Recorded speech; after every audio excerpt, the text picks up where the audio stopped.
اما بعد فاعوذ باللہ من الشیطان الرجیم بسم اللہ الرحمن الرحیم وَكَأَيٍّ مِّن قَرْيَةٍ عَتَتْ عَنْ أَمْرِ رَبِّهَا وَرُسُلِهِ فَحَاسَبْنَاهَا حِسَابًا شَدِيدًا وَعَذَّبْنَاهَا عَذَابًا نُكْرًا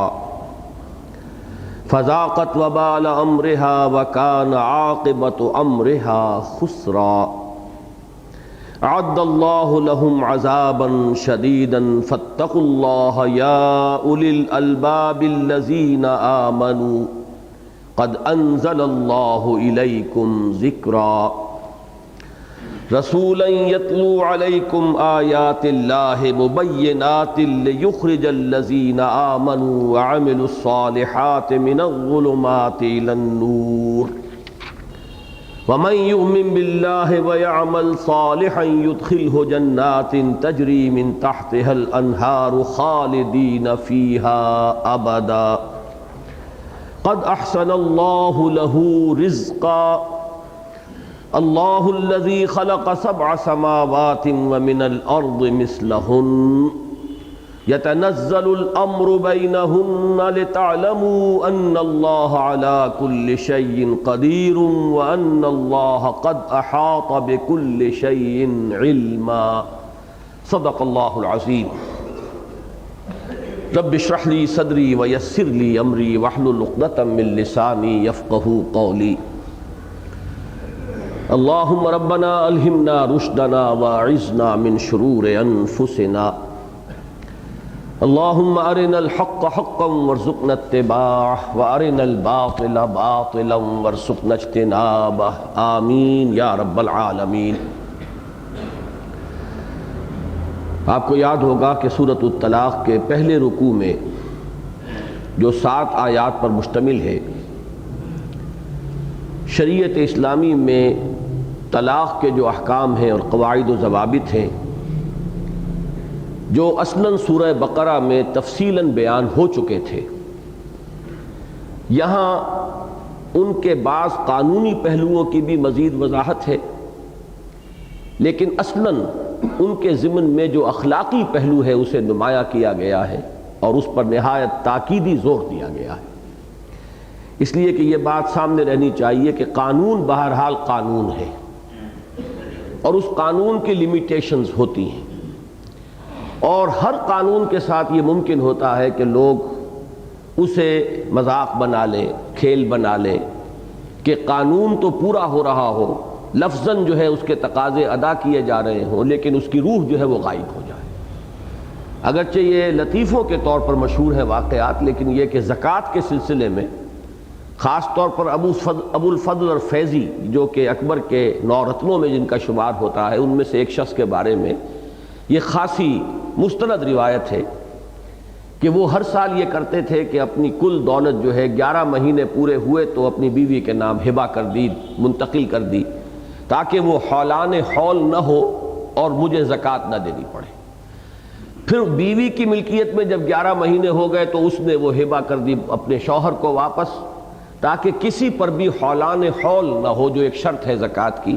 اور اس طریقے سے وہ زکوٰۃ کو بچا دیں۔ لطیفوں کی صورت میں بیان ہوا ہے کہ اور بعض لوگوں نے اس طرح کے واقعہ بیان کیا ہے، یہ کوئی یعنی صرف کوئی کہانی نہیں ہے، اس انداز میں بیان کیا گیا ملتان کے بارے میں کہ بعض کاروباری لوگ وہاں یہ کرتے تھے کہ زکوٰۃ ادا کرنی ہے، فرض کیجئے کسی بہت بڑے سیٹھ کی 10,000 روپے زکوٰۃ ہے، وہ 10,000 روپے ایک بٹکے میں ڈال کر اوپر گیہوں اس کے ڈال کر کسی غریب کو بلاتے تھے، لو بھائی یہ زکوٰۃ ہے، لے لو یہ۔ جب وہ لے کے اٹھنے لگتا تھا کہ اس کو بیچتے ہو، کہاں بوجھ لے کر جاؤ گے، تو اس کو 5-10 روپے کے اندر اس سے خریدا اور یہ مطمئن ہو گئے کہ زکوٰۃ ہم نے ادا کر دی، ہم نے تو اس کو دے دی تھی، تملیک کر دی تھی، مالک بنا دیا تھا، اب وہ اپنی مرضی سے بیچ گیا۔ تو یہ تماشے جو ہیں قانون کے ساتھ ہمیشہ ہو سکتے ہیں۔ یہی معاملہ جو ہے طلاق کے بارے میں کہ اس کے قانون کو لوگ کھیل بنا لیں۔ باقاعدہ یہ الفاظ حضرت عمر فاروق رضی اللہ تعالیٰ عنہ سے مروی ہیں کہ کیا اللہ کی کتاب کے ساتھ اب کھیل کیا جائے گا؟ تو در حقیقت ہر قانون کے ساتھ اس کا جو اخلاقی پہلو ہے اگر وہ سامنے نہ رہے تو قانون کی بظاہر پابندی ہو رہی ہوتی ہے، در حالے کہ اس کی اصل روح جو ہے وہ غتربود ہو جاتی ہے۔ تو یہ بات نوٹ کر لیجئے کہ یہ آئلی قوانین اور اس میں خصوصاً یہ طلاق وغیرہ کا معاملہ اتنا اہم ہے کہ سورہ بقرہ کے 3 رکوع تو ہیں جو مسلسل انہی مضامین پر مشتمل ہیں، پورا 28واں رکوع، پورا 29واں رکوع، پورا 30واں رکوع، مزید یہ کہ 27ویں کا آخری حصہ اور 31ویں کا شروع کا حصہ، یہ بھی انہی آئلی قوانین کے اوپر مشتمل ہے۔ تو گویا کہ اس قدر اہمیت ہے ان کی کہ اس قدر وضاحت کے ساتھ وہاں بات آ چکی ہے، پھر بھی اللہ تعالیٰ نے اس کے بعض پہلوؤں کو جن کے بارے میں نے عرض کیا، بعض قانونی پہلوؤں کو بھی مزید واضح کیا، لیکن زیادہ زور جو ہے وہ یہاں پر وہ اس کے اخلاقی پہلو پر ہے۔ اس میں جو بات اس کے نتیجے کے طور پر سامنے آتی ہے وہ میں نے پچھلی مرتبہ بھی عرض کی تھی، اس کو دوبارہ ذہن میں تازہ کر لیجئے کہ ان آئلی قوانین کی کتنی اہمیت ہے شریعت اسلامی کے اندر۔ یہی وجہ ہے کہ پچھلے رکوع میں بھی جو ہم نے پڑھا تھا تو الفاظ آئے تھے تلک حدود اللہ فلا تعتدوها ومن یتعد حدود اللہ فقد ظلم نفسہ، یہ اللہ کی حدود ہیں، ان سے تجاوز نہ کرو، اور جو اللہ کی حدود سے تجاوز کرتا ہے تو گویا وہ اپنے اوپر ہی ظلم کرتا ہے، اللہ کا کچھ نہیں بگاڑتا، کسی اور کا کچھ نہیں بگاڑتا، اپنی عاقبت برباد کرتا ہے۔ اس کے ساتھ ہی چونکہ یہاں زیادہ اخلاقی پہلو جو ہے وہ نمایاں کیا گیا، لہذا تقوی پر جتنا زور ان آیات میں آ چکا ہے اس کو ذہن میں تازہ کر لیجیے۔ تقوی وَمَن يَتَّقِ اللَّهَ يَجْعَل لَّهُ مَخْرَجًا وَيَرْزُقْهُ مِنْ حَيْثُ لَا يَحْتَسِبُ، جو اللہ کا تقوی اختیار کرے گا اللہ تعالیٰ اس کے لیے راستے نکال دے گا، اس کے کام سنوار دے گا، اس کی مشکلات حل کر دے گا، اور اس کو وہاں سے رزق پہنچائے گا اور وہاں سے اس کی ضروریات پوری کرے گا جہاں سے اسے سان گمان تک نہیں ہوگا۔ وَمَن يَتَّقِ اللَّهَ يَجْعَل لَّهُ مِنْ أَمْرِهِ يُسْرًا، یہ بھی غالباً الفاظ آئے تھے، جو بھی اللہ کا تقوی اختیار کرتا ہے اللہ تعالیٰ اس کے معاملات کے اندر آسانی پیدا کر دے گا۔ گویا کہ جس کو ہم تشویق اور ترغیب کہتے ہیں وہ تو ان آیات کے اندر بھی موجود تھی، لیکن اب یہ جو دوسرا رکوع ہے ان پر غور کیجئے، یہ کل 5 آیات پر مشتمل ہے۔ اس میں سے 2.5 آیات کا جو انداز ہے جو ابھی میں ترجمہ کروں گا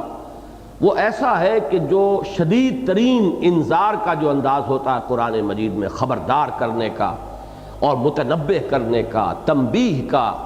بالکل جیسے کہ کفار و مشرکین اور جو معاندین اسلام ہو، معاندین خدا و رسول، ان کے ساتھ جس انداز میں خطاب ہوتا ہے مکی صورتوں میں، وہ انداز یہاں پر ہے تاکہ اور اچھی طرح واضح ہو جائے کہ ان معاملات کو لائٹلی نہیں لینا چاہیے، ان کے بارے میں انسان جو ہے وہ سہل انگاری میں اپنے آپ کو مبتلا نہ کرے، بلکہ یہ کہ جان لے کہ ان احکام کی خلاف ورزی کا مطلب گویا کہ اللہ کے غضب کو دعوت دینا ہے۔ تو جیسے کہ میں نے بارہا عرض کیا ہے، کسی بھی چیز پر تاکید کے 2 پہلو ہوتے ہیں، ترغیب اور تشویق، اور دوسری طرف ترہیب۔ ترغیب اور تشویق کیا ہے کہ کسی کام کے لیے ترغیب کی جائے، طرح طرح سے سمجھایا جائے، دل جوئی کے ساتھ دل میں اترنے والے انداز میں بات کی جائے، واعظ و نصیحت کی جائے، اور ترہیب جو ہے دھمکانا کہ اگر تم نے یہ نہ کیا تو اس کا نتیجہ یہ نکلے گا۔ تو جہاں تک ترغیب کا تعلق ہے وہ تو ان آیات کے اندر آ چکا ہے بتمام و کمال، بلکہ ترہیب کا انداز بھی آ گیا تھا، تلک حدود اللہ فلا تعتدوها ومن یتعد حدود اللہ فقد ظلم نفسہ۔ لیکن اس رکوع میں انذار کا اور ترہیب کا انداز جو ہے وہ بہت زوردار ہے، اور اس کے بعد ترغیب کا انداز بھی آ جائے گا، تو دونوں رکوعوں کے اندر یہ چیزیں آپ کو ملی جلی ملیں گی۔ بظاہر ان 5 آیات میں کہیں اب طلاق کا، عدت کا، ان قوانین کا کوئی ذکر نہیں ہے، لیکن سارا کا سارا زور جو ہے وہ در حقیقت اس پر ہے کہ ان احکام کی پوری پابندی کرو، یہ اللہ کے احکام ہیں، ان کی پوری عظمت تمہارے ذہنوں میں اور دلوں میں رہنی چاہیے، اس کے بارے میں ان کو ہلکا سمجھ لینا اور سہل انگاری کی روش اختیار کرنا تباہ کن ہے۔ اب دیکھیے انداز دیکھیے 2.5 آیات کا، جن میں بالکل وہ انداز ہے کہ جس میں اللہ تعالیٰ کا جلال اور اللہ کا غضب نمایاں ہوتا ہے، اور خاص طور پر یہ انداز جو ہے یہ تو مکی صورتوں کا ہے، اور یہ کفار و مشرکین اور کھلم کھلا جو دشمن تھے اللہ کے اور اس کے رسول کے، ان سے خطاب میں یہ انداز آتا ہے۔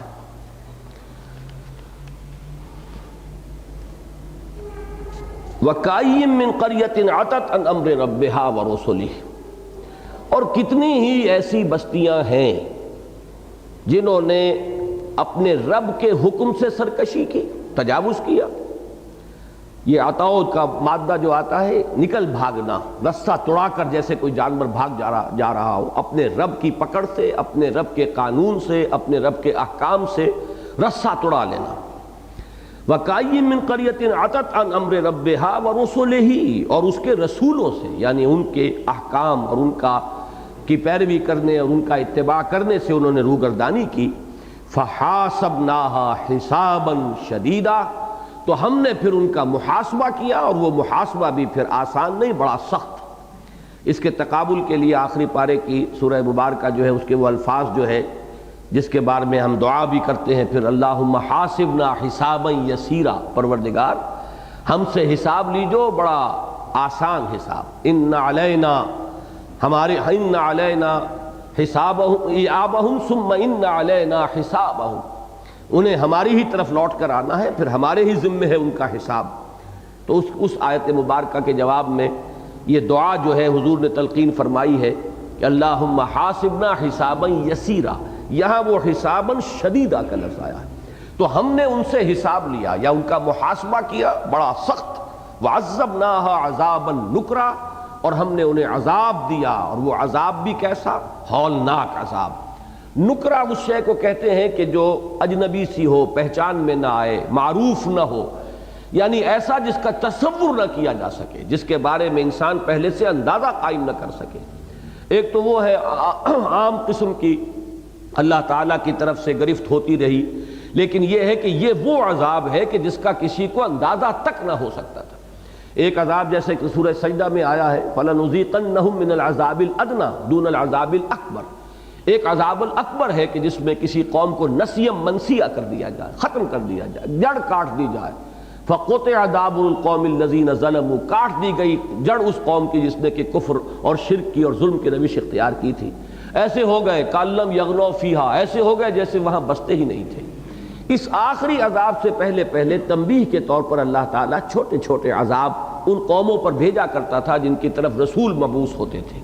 تاکہ جو جاگ سکتے ہو جاگ جائیں، جو ہوش میں آ سکتے ہو ہوش میں آ جائیں، جن میں کوئی اصلاح پذیری کا مادہ ہے وہ اصلاح کر لیں۔ لیکن پھر یہ کہ جب لوگ ہوش میں نہیں آتے تھے تو آخر کار وہ آخری عذاب آ جاتا تھا۔ وہ عذاب پھر وہ معمولی قسم کا عذاب نہیں ہوتا تھا، وہ تو جڑ کاٹ دینے والا، اس لیے اس کو اس عذاب الاکبر کو یہاں پر کہا گیا ہے عذابا نکرا، ایسا کہ جو ان کے تصور میں نہیں آ سکتا تھا وہ عذاب ہم نے بھیجا۔ فذاقت وبال امرہا وکان عاقبت امرہا خسرا، پھر ان بستیوں نے اپنے معاملے کا، اپنے کیے کا مزہ چکھ لیا۔ وکان عاقبت امرہا خسرا، اور ان بستیوں کے جو معاملہ تھا اس کا انجام بہرحال خسارہ اور تباہی اور بربادی ہی تھا۔ یہ ان دو آیات کو ذہن میں رکھیے، اور سورہ تغابن جو اس سے متصل قبل ہے، وہ جو ایمان بالرسل کے ضمن میں دو آیات وہاں آئی تھیں، اگر ان کو ذہن میں تازہ کریں گے تو بڑی گہری ایک مشابہت اور مناسبت سامنے آئے گی۔ اس بات کو ذہن میں رکھیے کہ اگرچہ اس سورہ مبارکہ کا اصل جوڑا تو ہے سورۃ التحریم جو آگے آئے گی، لیکن یہ تمام سورتیں ایک ہی گروپ کی ہیں، تو ان میں ان جوڑوں کے علاوہ بھی مشابہتیں جو ہیں اور مناسبتیں موجود ہیں۔ جیسے میں نے عرض کیا تھا کہ سورہ منافقون اصلاً جوڑا ہے سورہ تغابن کا، سورہ جمعہ اصلاً جوڑا ہے سورہ صف کا، لیکن یہ دونوں صورتیں جو ہیں سورہ جمعہ اور سورہ منافقون بڑی ہی انٹرلاکڈ ہیں، کہ سورہ جمعہ کی آخری آیت یہ ہے کہ لوگ حضور کو چھوڑ کر چلے گئے جب انہوں نے دیکھا کوئی کھیل اور تماشا، اور وہ حضور کو کھڑا چھوڑ کر خطبہ دیتے ہوئے چلے گئے۔ اور سورہ منافقون کا آغاز ہوتا ہے اذا جاءک المنافقون قالوا نشہد انک لرسول اللہ، تو تصویر لفظی ہے کہ ایک میں لوگوں کے چلے جانے کا اور ایک میں لوگوں کے حضور کی خدمت میں حاضر ہونے کا تذکرہ ہے۔ اس طریقے سے گویا کہ دونوں صورتیں جو ہیں وہ ایک طریقے سے انٹرلاک ہو گئی ہیں۔ یہاں پر بھی دیکھیے سورہ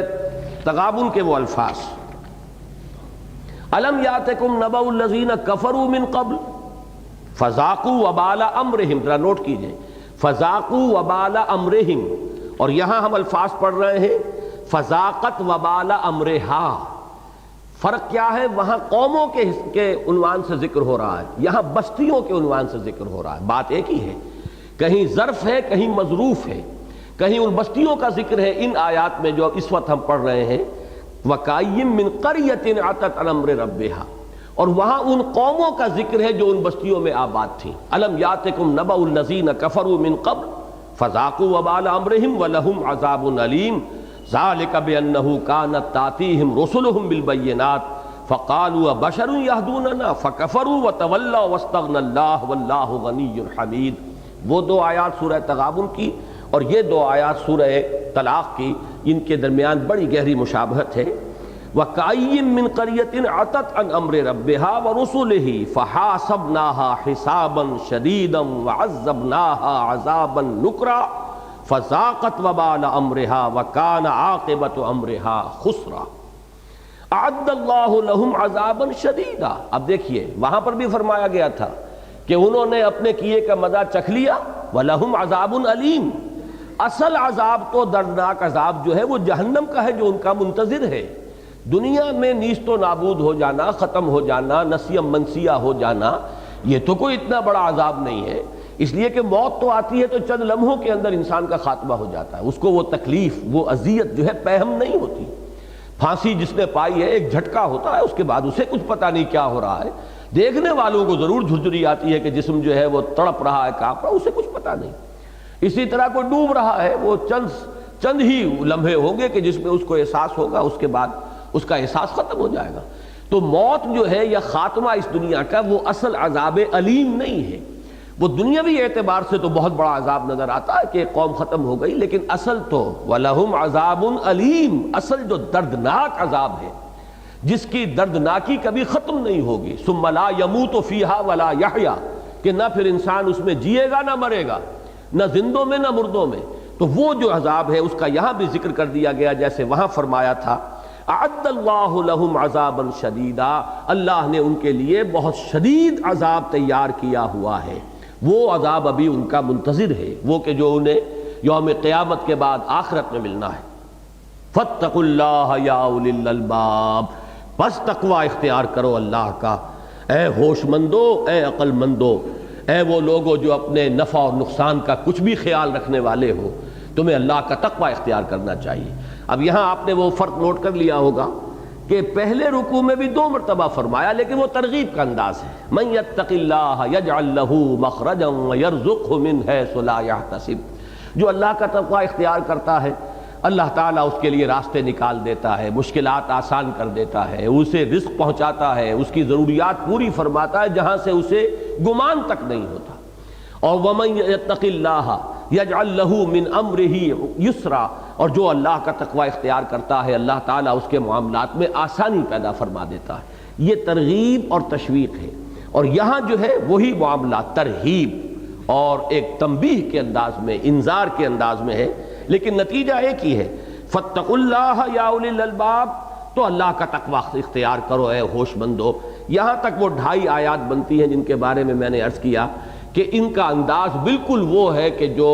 جو کفار اور مشرکین اور معاندین اور اللہ اور اس کے رسول کے کھلے کھلے دشمنوں کے ساتھ جو انداز ہوتا ہے خطاب کا وہ ہے. لیکن اب اس کو کھولا الذین آمنوا، یہاں کون مخاطب ہیں؟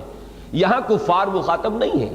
اس کو خاص طور پر نوٹ کر لیجئے کہ میں نے بارہا یہ کہا ہے کہ ان پوری صورتوں میں سورہ حدید سے لے کر سورہ تحریم تک خطاب کفار سے ہے ہی نہیں. یہ مسلمانوں سے خطاب ہے سارا، یہ امت مسلمہ سے خطاب ہے. امت مسلمہ میں سچے مومن بھی ہیں، منافق بھی ہیں، وہ بھی ہیں جن کے دلوں میں روگ ہیں، وہ بھی ہیں جن کے قول اور فعل میں تضاد ہیں، وہ بھی ہیں جو کہتے کچھ ہیں کرتے کچھ ہیں. زبان سے عشق رسول کے دعوے اور اتباع رسول جو ہے کہیں کوسوں ان کی زندگی میں اور شخصیتوں میں نظر نہ آئے.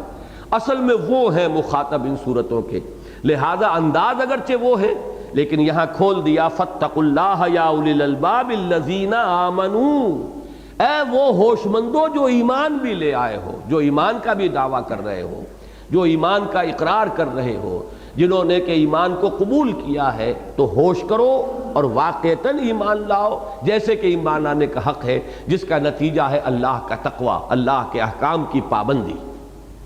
اس سے یہ بات نکلی ہے، اس نتیجے کو ذہن میں رکھ لیجئے. یہ قانونی ایمان جو ہمیں یہاں دنیا میں حاصل ہوتا ہے یہ قطعاً کوئی فرق نہیں کرتا ہے انسان کے مابین جہاں تک اللہ تعالیٰ کا معاملہ ہے اس کے اعتبار سے. اس لیے کہ اللہ نے تو اسی انداز میں خطاب فرمایا یہاں ان لوگوں کو جو ہیں تو اہل ایمان، جو مدعی ہیں ایمان کے، لیکن یہ کہ وہ اللہ کے احکام کی پرواہ نہیں کر رہے۔ اور اس سے ذرا آپ اندازہ کیجئے کہ کس قدر بڑی بدبختی ہے۔ آپ نے یہ مسلسل 10-11 سال جو ہیں میرے بارے میں یہ خبریں پڑھی ہوں گی بار بار کہ آئلی قوانین کے بارے میں کس شد و مت کے ساتھ کہتا رہا کہ ضیاء الحق صاحب آپ اللہ کا نام لیتے ہیں، دین کا نام لیتے ہیں، آپ نے ایک شریعت کورٹ بنائی ہے، لیکن حال یہ ہے کہ وہ آئلی قوانین جو ایک اور عامر، فوجی عامر جو ہے اس نے نافذ کیے تھے، جس کے بارے میں جملہ مکاتب فکر تمام فرقوں کے چوٹی کے علماء نے یہ فتویٰ دیا تھا کہ اس میں اسلام کے آئلی قوانین جو ہیں ان میں تحریف کی گئی ہے، ان کے اندر بہت سی چیزیں غلط شامل کر دی گئی ہیں، لیکن وہ قانون نافذ رہا۔ سن 62 سے 1988 آ گیا ہے، 26 برس ہو گئے کہ وہ قانون اس ملک میں نافذ ہے، جس کے بارے میں علماء کا متفقہ فیصلہ یہ کہ وہ غیر اسلامی ہے، لیکن چل رہا ہے۔ اور 11 برس اس شخص نے بھی اس کو قائم رکھا ہے جو اٹھتے بیٹھتے اسلام کا نام لیتا تھا، حالانکہ یہ وہ آئلی قوانین ہیں جو انگریز نے نہیں چھیڑے تھے، جو کہیں بھی کسی دشمن ہماری جو قوتیں آ کر ہم پر مسلط ہو گئی تھی انہوں نے بھی یہ احتیاط برتی تھی کہ ان قوانین کے اندر، اور آج تک بھی ہندوستان کے اندر مسلمان جو ہے وہ اتنا بیدار ہے اس معاملے کے اندر کہ ذرا سی ایک ترمیم، اور وہ بھی کوئی قانون سازی نہیں کی تھی حکومت نے، بلکہ سپریم کورٹ کا ایک ورڈکٹ آ گیا تھا، ایک مقدمے میں ایک فیصلہ۔ اب چونکہ سپریم کورٹ کا فیصلہ جو ہے وہ نظیر بن جاتا ہے بعد کے لوگوں کے لیے، تو وہ ایک طرح کا قانون بن جاتا ہے، اور اس میں اندیشہ تھا کہ اب یہ چیز جو ہے اگر یہاں اس کا راستہ نہ روکا گیا تو یہ جو حصار ہے خاندانی زندگی کا، جو آخری حصار ہے وہاں اسلام کا اور مسلمان تہذیب کا، اگر یہ فصیل بھی ٹوٹ گئی، چار دیواری جو ہے گھر کی، تو پھر مسلمان کا تشخص ہندوستان میں باقی نہیں رہے گا۔ لہذا وہ لوگ جو ہیں انہوں نے پورا بیداری کا ثبوت دیا، منظم ہوئے، تمام مسلمانوں کے فرقے جو ہیں جمع ہو گئے، اور جس زمانے میں وہ جد و جہد ہو رہی تھی، شیعہ سنی فساد بھی پورے بھارت میں کہیں نہیں ہوا، اس لیے کہ ایک مشترک کاز جو ہے وہ سامنے آ گیا تھا کہ یہ اسلام کے آئلی قوانین جو ہیں اب ان کا تحفظ ضروری ہے۔ نتیجہ یہ نکلا کہ راجیو حکومت کو گھٹنے ٹیکنے پڑے، اور طے کر دیا گیا کہ کبھی مسلمانوں کے جو یہ آئلی قوانین ہیں ان میں کوئی دخل نہیں دیا جائے گا۔ اب آپ ببی تفاوت رہے ہس کجاست تاب کجا، ایک وہ ہیں جنہیں تصویر بنا آتی ہے، ایک ہم ہیں کہ لیا اپنی بھی صورت کو بگاڑ، ہم خود مختار ہیں، ہم آزاد ہیں، ہمارے معاملات ہمارے اپنے ہاتھ میں ہیں۔ یہ کہا تھا کبھی کہنے والے نے، غالباً مولانا مودودی کے الفاظ ہیں، یہ مسلمان قوم وہ ہے جو دوسروں کے ہاتھوں اسلام کا جھٹکا تو نہیں ہونے دیتی، خود اپنے ہاتھوں اسے ذبح کر کے خوش ہوتی ہے۔ یہ ہے ہمارا طرز عمل کہ جو خاص طور پر ان آئلی قوانین کے بارے میں یہ جو ہم نے ثابت کیا ہے، ہندو کے ہاتھوں ان قوانین کا جھٹکا نہیں ہونے دیں گے، اپنے ہاتھوں اس کو ذبح کریں گے۔ تو یہ اہمیت ذرا سمجھ لیجئے کہ سورہ طلاق میں اب کوئی چیز نہیں آئی ہے، صرف وہی نکاح اور طلاق کے قوانین اور اس کے اخلاقی پہلو ہیں کہ جن پر زور دیا گیا ہے۔ پھر اندازہ کیجئے کہ کس شد و مت کے ساتھ اس پر تاکید ہو رہی ہے۔ وَكَأَيٍّ مِّن قَرْيَةٍ عَتَتْ عَنْ أَمْرِ رَبِّهَا وَرُسُلِهِ فَحَاسَبْنَاهَا حِسَابًا شَدِيدًا وَعَذَّبْنَاهَا عَذَابًا نُكْرًا فَذَاقَتْ وَبَالَ أَمْرِهَا وَكَانَ عَاقِبَةُ أَمْرِهَا خُسْرًا أَعَدَّ اللَّهُ لَهُمْ عَذَابًا شَدِيدًا فَاتَّقُوا اللَّهَ يَا أُولِي الْأَلْبَابِ الَّذِينَ آمَنُوا قَدْ أَنزَلَ اللَّهُ إِلَيْكُمْ ذِكْرًا۔ اے ہوش مندو، اللہ تعالیٰ نے تمہاری طرف ذکر نازل فرما دیا ہے، اللہ نے تو کرم فرمایا ہے، یہ آیات بینات اس نے نازل فرمائی ہیں اپنے بندے پر، اس نے اپنا قانون تمہیں عطا کر دیا ہے، واضح ہدایات دے دی ہیں، پھر بھی اگر تم اس کی ناقدری کرو اور ان کو پس پش ڈال کر، یہ بھی ایک بڑی تلخ ہے ہماری تاریخ کی ایک حقیقت، اسے یاد رکھیے۔ اس کا بھی ذکر مولانا مودودی نے کیا تھا ایک جگہ کہ جب ترکی میں کمال پاشا، مصطفیٰ کمال پاشا نے اسلام کے آئلی قوانین بھی منسوخ کر دیے اور رومن لا کو، اس فیملی لاز کے دائرے کے اندر بھی رومن لا جو ہے اس کو اختیار کر لیا، تو پیرس کے چند اخبارات نے اداریے لکھے تھے کہ یہ مسلمان عجیب قوم ہے، دعویٰ یہ کرتی ہے کہ ہمارے پاس بہترین قانون ہے، مکمل نظام زندگی ہے، ہمارا دین، ضابطۂ حیات ہے، بہترین قانون ہے، اور حال ان کا یہ ہے کہ یہ فیملی لاز کے لیے بھی ہمارے سامنے جھولی پسار رہے ہیں۔ یہ ہے ان کا طرز عمل، دعویٰ یہ ہے کہ بہترین قانون ان کے پاس ہے۔ تو فوجداری اور دیوانی قانون تو چھوڑو، جو خاندانی اور عائلی قوانین ہیں، فیملی لاز، آج مسلمان وہ اپنے اسلامی قوانین کو تج کر اور ہمارے سامنے جھولی پسار کر کھڑا ہے، ہم سے اس نے قانون لیا ہے فیملی لاز۔ یہ ہے جو طرز عمل شروع ہوا تھا اس صدی میں مصطفیٰ کمال پاشا کے ہاتھوں، لیکن یہ ہے نوبت وہیں جا رسید کہ اسلام کے نام پر بننے والی ایک مملکت میں، پاکستان میں بھی اسی رخ کو اختیار کیا گیا اور ان قوانین کے اندر تحریف کی گئی۔ قد انزل اللہ الیکم ذکرا، اللہ نے تو نازل کر دیا ہے تمہاری جانب ذکر، یاد دہانی، نصیحت۔ رسولا یتلو علیکم آیات اللہ مبینات، رسول جو تلاوت کرتے ہیں تم پر، یعنی تمہیں پڑھ کر سناتے ہیں اللہ کی آیات جو مبینات ہیں، واضح کر دینے والی، ہر شے کو بالکل نمایاں کر دینے والی، کھول کھول کر بیان کر دینے والی۔ لِيُخْرِجَ الَّذِينَ آمَنُوا وَعَمِلُوا الصَّالِحَاتِ مِنَ الظُّلُمَاتِ إِلَى النُّورِ، تاکہ وہ نکالے ان لوگوں کو جو ایمان لائے اور جنہوں نے نیک عمل کیے تاریکیوں سے روشنی میں۔ وَمَن يُؤْمِن بِاللَّهِ وَيَعْمَلْ صَالِحًا يُدْخِلْهُ جَنَّاتٍ تَجْرِي مِن تَحْتِهَا الْأَنْهَارُ خَالِدِينَ فِيهَا أَبَدًا، اور جو کوئی ایمان رکھے گا یا ایمان لائے گا اللہ پر اور عمل کرے گا نیک، وہ اسے داخل کرے گا ان باغات میں جن کے دامن میں ندیاں بہتی ہوں گی، خالدین فیہا ابدا، اور وہ رہیں گے اس میں ہمیشہ ہمیش۔ قد احسن اللہ لہ رزقا، یقیناً اللہ تعالیٰ نے تو اس کے لیے بہترین رزق فراہم کیا ہے۔ اس آیت مبارکہ میں چند چیزیں ہیں کہ جو بڑی اہم ہیں۔ ایک تو یہ کہ ذکرا، اور ذکرا کے بعد رسولن، یہ جو حالت نسبی میں آیا ہے یہ گویا کہ اسی کا بیان ہے۔ یہاں پر ذکر کا لفظ جو آیا ہے وہ کور کر رہا ہے رسول کی شخصیت کو بھی صلی اللہ علیہ وسلم۔ یہ ذرا ایک مسئلہ ہے تفسیری کہ ذکر عام طور پر تو قرآن مجید میں صرف قرآن ہی کے لیے آیا ہے، انا نحن نزلنا الذکر وانا لہ لحافظون، ہم نے ہی اس الذکر کو نازل کیا ہے اور ہم ہی اس کے حفاظت کرنے والے ہیں۔ اسی طریقے سے انزلنا الیک الذکر لتبین للناس ما نزل الیہم، اے نبی ہم نے آپ کی طرف یہ ذکر نازل فرمایا ہے تاکہ آپ واضح کریں لوگوں کے لیے جو کچھ کہ ان کے لیے اتارا گیا ہے۔ تو اصل میں تو قرآن ذکر یہ در حقیقت قرآن کے لیے، اس پر میں تفصیلی گفتگو کر چکا ہوں سورہ جمعہ کے دوسرے رکوع کے ضمن میں، کہ ذکر میں اولین شے، اہم ترین شے وہ قرآن مجید ہے۔ لیکن یہاں اصل میں اس کے ساتھ، اور ویسے یہاں بھی قد انزل اللہ الیکم ذکرا، یہاں پہ لفظ انزال آیا ہے، نازل کیا ہے، کر دیا ہے اللہ نے تمہاری طرف ذکر۔ گویا کہ اس اعتبار سے اگر سیاق کو دیکھا جائے، جو کلام چل رہا ہے پیچھے، تو وہ قرآن مجید ہی مصداق بنتا ہے ذکر کا۔ لیکن اگلی آیت کو جس طور سے اللہ تعالیٰ نے یہاں جوڑ دیا ہے تو معلوم ہوا کہ ذکرہ ہی کا بیان ہے، رسولا یتلو علیکم آیات اللہ،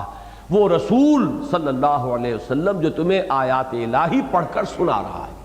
تو اس میں جو ایک بہت اہم نقطہ ہے اسے نوٹ کر لیجئے کہ اصل میں رسول اور وہ کتاب جو اللہ اسے عطا فرماتا ہے، یہ دونوں مل کر ایک وحدت بنتے ہیں، جسے آپ انگریزی میں آرگینک ہول کہتے ہیں، انسیپریبل، یہ ایک دوسرے سے جدا نہیں کیے جا سکتے، یہ ایک آرگینک ہول ہے۔ رسول کی ذات اور وہ کلام جو اس پر نازل کیا گیا، یہ دونوں مل جل کر ایک ہی حقیقت واحدہ ہے۔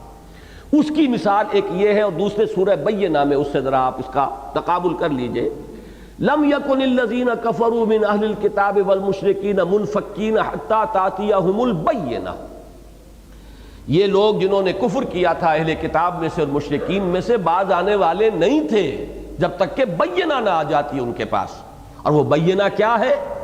رسول من اللہ یتلو صحفا مطہرۃ فیہا کتب قیمہ، رسول اللہ کی طرف سے جو پڑھتے ہوئے آئے ہیں ایسے پاکیزہ صحیفے جن میں اللہ کی قائم و دائم کتاب، اللہ کا قائم و دائم قانون درج ہے۔ تو گویا کہ یوں کہہ لیں معلم اور کتاب، ایک کتاب اور اس کے معلم، چونکہ حضور نے فرمایا بھی ہے کہ انما بعثت معلما، میں تو ایک معلم کی حیثیت سے بھیجا گیا ہوں۔ تو معلم اور کتاب یہ دونوں مل کر ایک وحدت بنتے ہیں، اور اسی وحدت کو آپ ذکر بھی کہہ سکتے ہیں، اسی وحدت کو آپ بینہ بھی کہہ سکتے ہیں۔ سورہ بینہ میں اس کے لیے لفظ بینہ آیا، رسول من اللہ یتلو صحفا مطہرۃ فیہا کتب قیمہ، اور یہاں فرمایا قد انزل اللہ الیکم ذکرا رسولا یتلو علیکم آیات اللہ، بلکہ یہ کہ اس کو ملا کر پڑھنا جو ہے وہ زیادہ صحیح ہوگا،